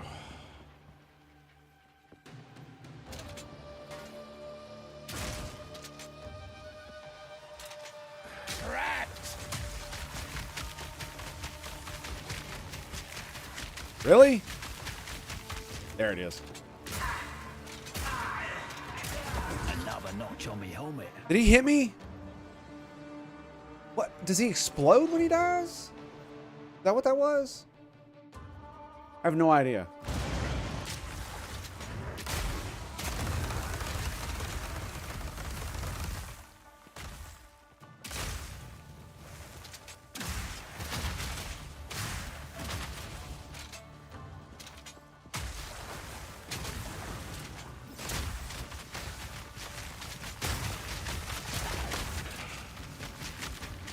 The shotgun, man. The shotgun on the shatter, dude, is so good.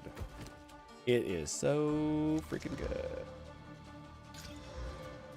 Nice. Honor on killing a boss. Okay, we're getting rid of that.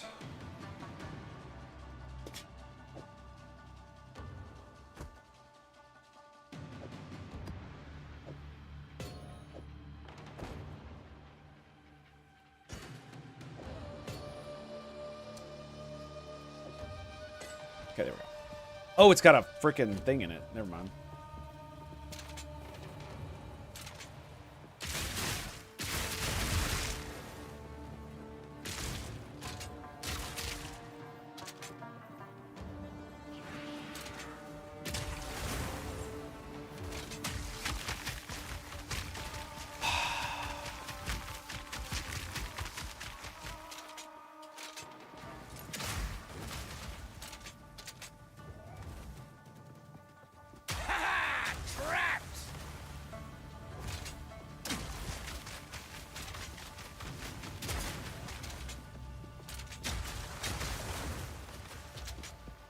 Yeah, you see that circle? That shit will kill me instantly.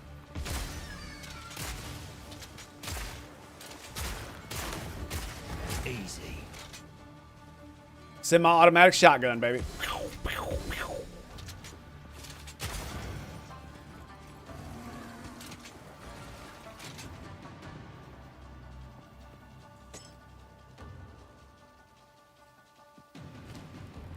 All right, we are full up.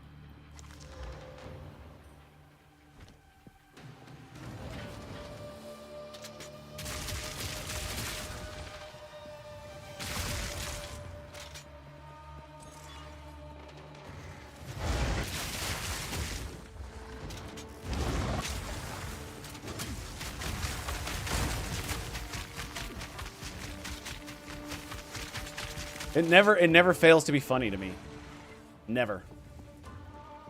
Oh, we're done. Nice. Okay. Let's plan. The next time you go below, no. Maximum honor. Double sacred water. Cannot be damaged until you complete the next room. Honor restored. The next boon you get is a major boon. Use Okay. that Well, let's see well. what the next room is. Sacred water. We should probably do the sacred water. Greetings. All right. So what do we got? 50% more defenses. I wonder what would happen if I bought. Let's do Silver Chalice, major boon. Go with strength. Cannot be damaged. The choice is made. What does it turn into? Oh, okay. Restore honor after room completion. That's cool. 50% more defenses. Always. May that serve you. That means 82 and 80. Yeah, look at that. That's crazy, right? That's crazy.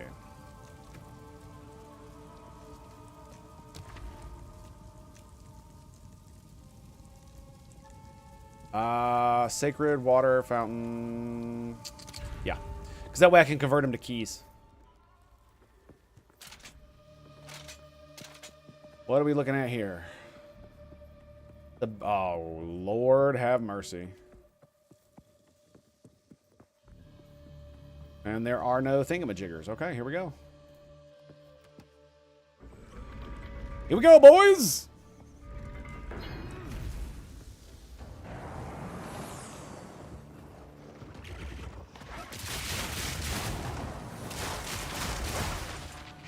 Down.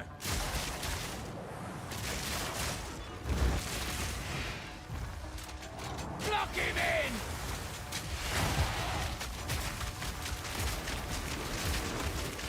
Easy. Oh, yes!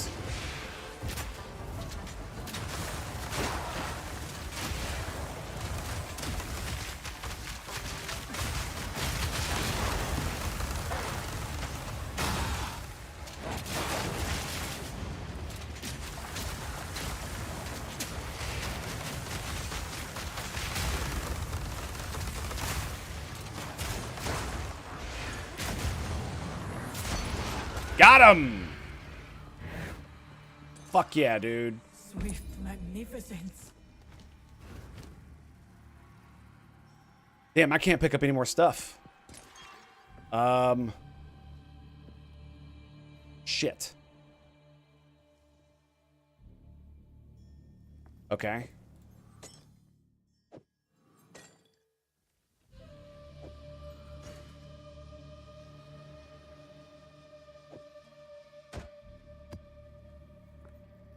Ultimate Wand.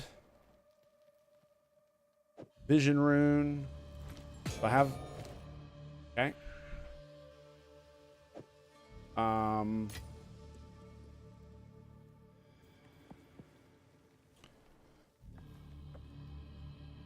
Yeah, I just don't have the ability to pick that up. That sucks.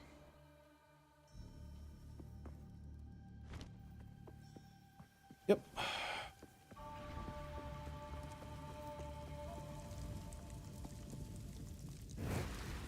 Okay. Here we go. Boss time. Gotta click the button. Beware the scorpion. Alright, this is gonna be crazy. This bitch is insane. Oh, it takes extra cold damage. Nice.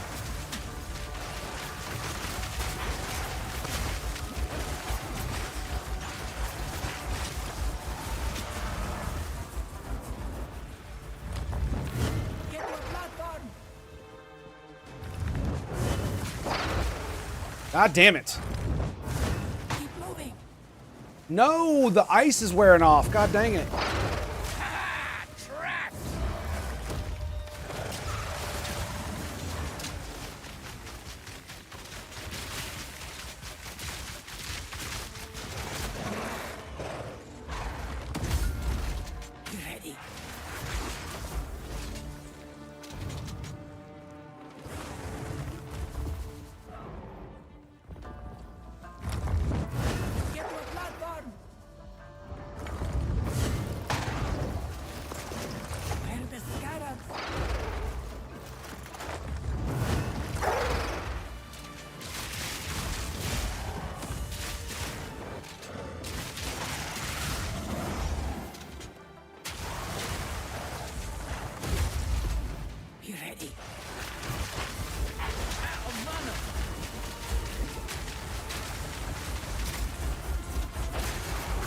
Damn it!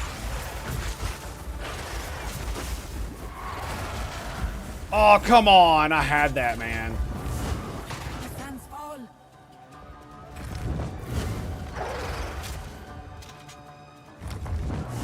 Look out.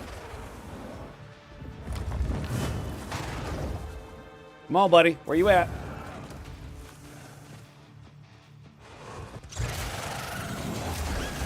Gotcha, bitch. This was the end of the traveling nighttime.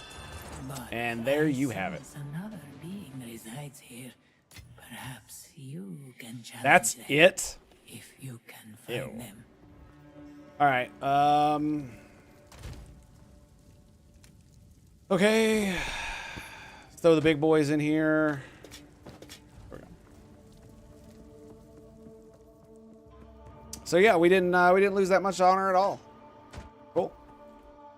Yep. Didn't drop much either. Nor did it give me very much experience doing all this, but you know, it is what it is. So I have 1300 honor, mysterious, ranger, body, mysterious. Where's the gold one? Hoarder is mages, helmet.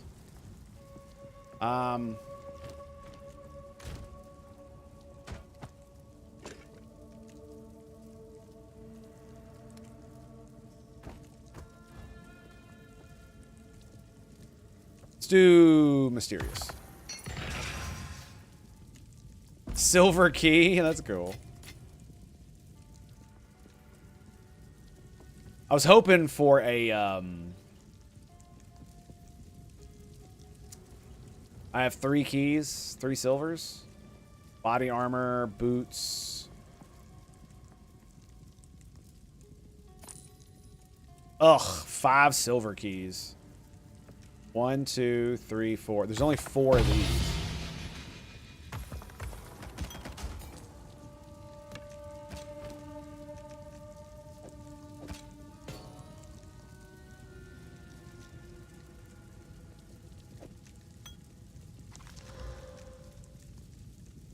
Not too bad.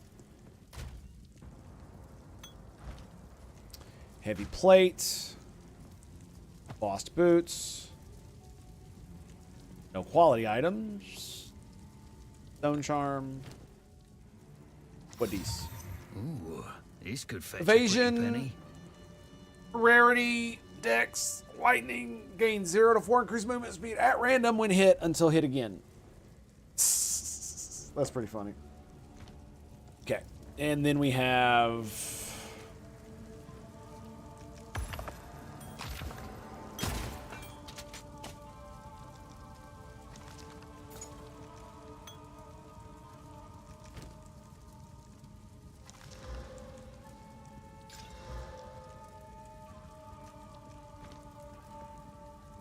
Mysterious.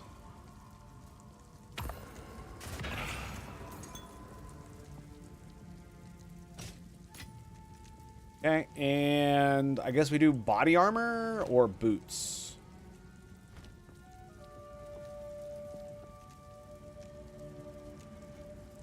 Rangers are bow, right?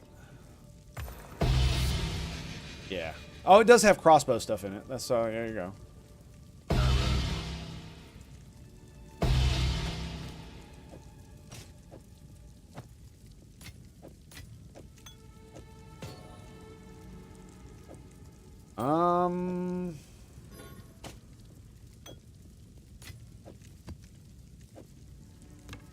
I think I have one of these already.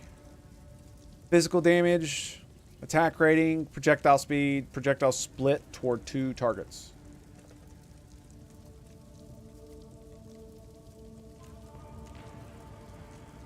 Cool. Alrighty, well, that was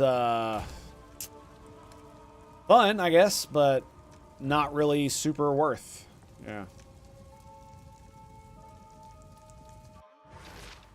Oh, yeah. Oh, yeah. Alright, let's go to town.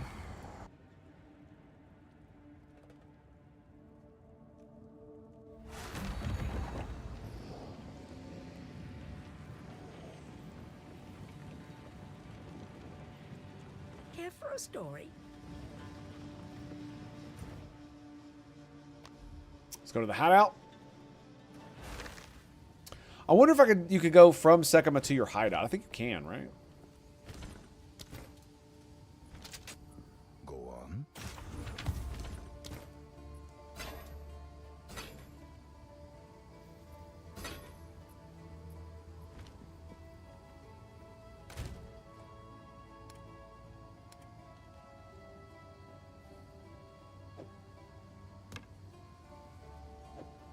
But yeah, I got 2 of these now. The new one is better. Has less accuracy, but more physical damage.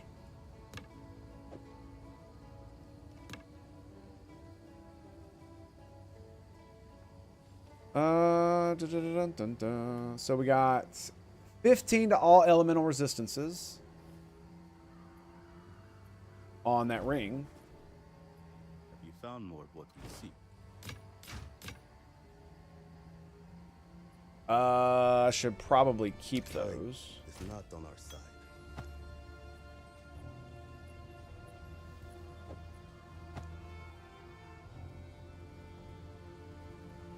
One has rarity and more lightning resist. Okay. That one.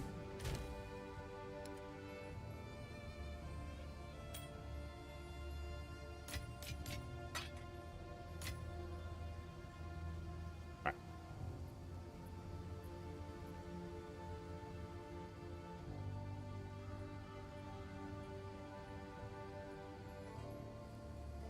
Do I care enough to do this? 15 to all resist is good, but that has 30 to 2 I really need and 14 to the other, so. 12 int. Okay. I guess it was worth it to give it a go, huh?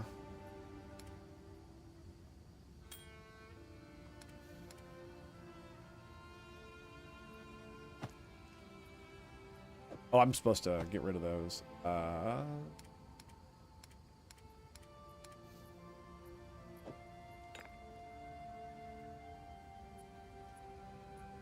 Damn, I got so many of these, man.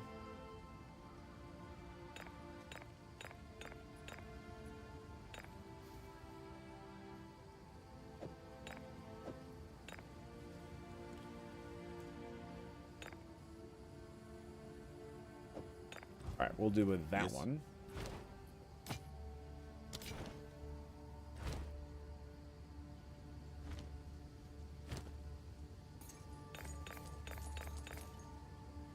And everything else is room.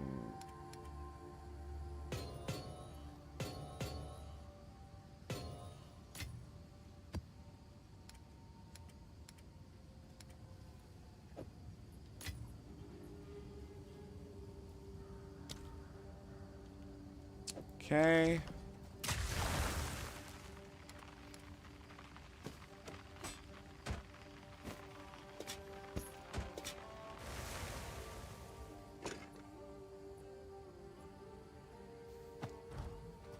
Yes?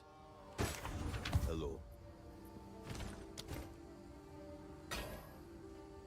Quality. Level 70. Not bad. Level 70. Hello.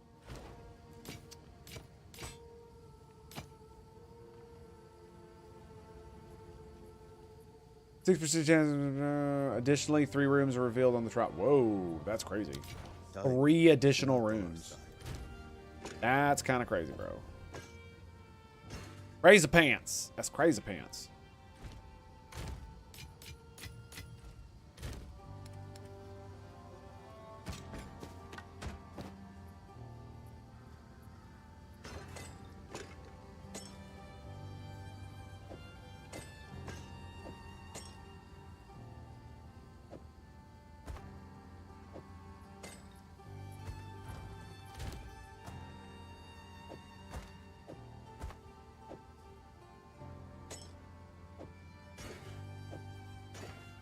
Too bad you can't buy more tabs in your relic locker.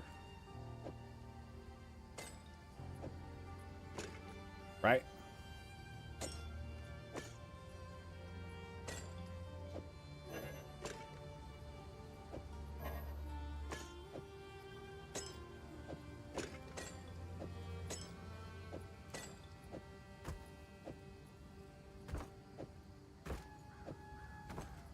Okay. There we go. And skadoosh.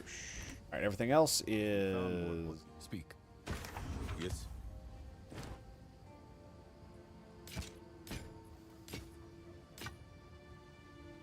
On with the work. I think that is everything. Yep. Excellent. All right. So, I think we're going to call it there, boys. I want to do more, but yeah, that took fucking forever, and I didn't get shit out of it, so... I mean, a bunch of gear, and it was fun. So let's just say that. So yeah, we'll pick this up later. I'm gonna go work out. So I'm gonna eat, work out, and I will see you guys next time. So we'll be back hopefully this morning. Tomorrow morning at hopefully the usual time of 2 a.m. So until then, my dudes, it's been a pleasure. It's been an honor. And I'll see you then, boys. Peace out.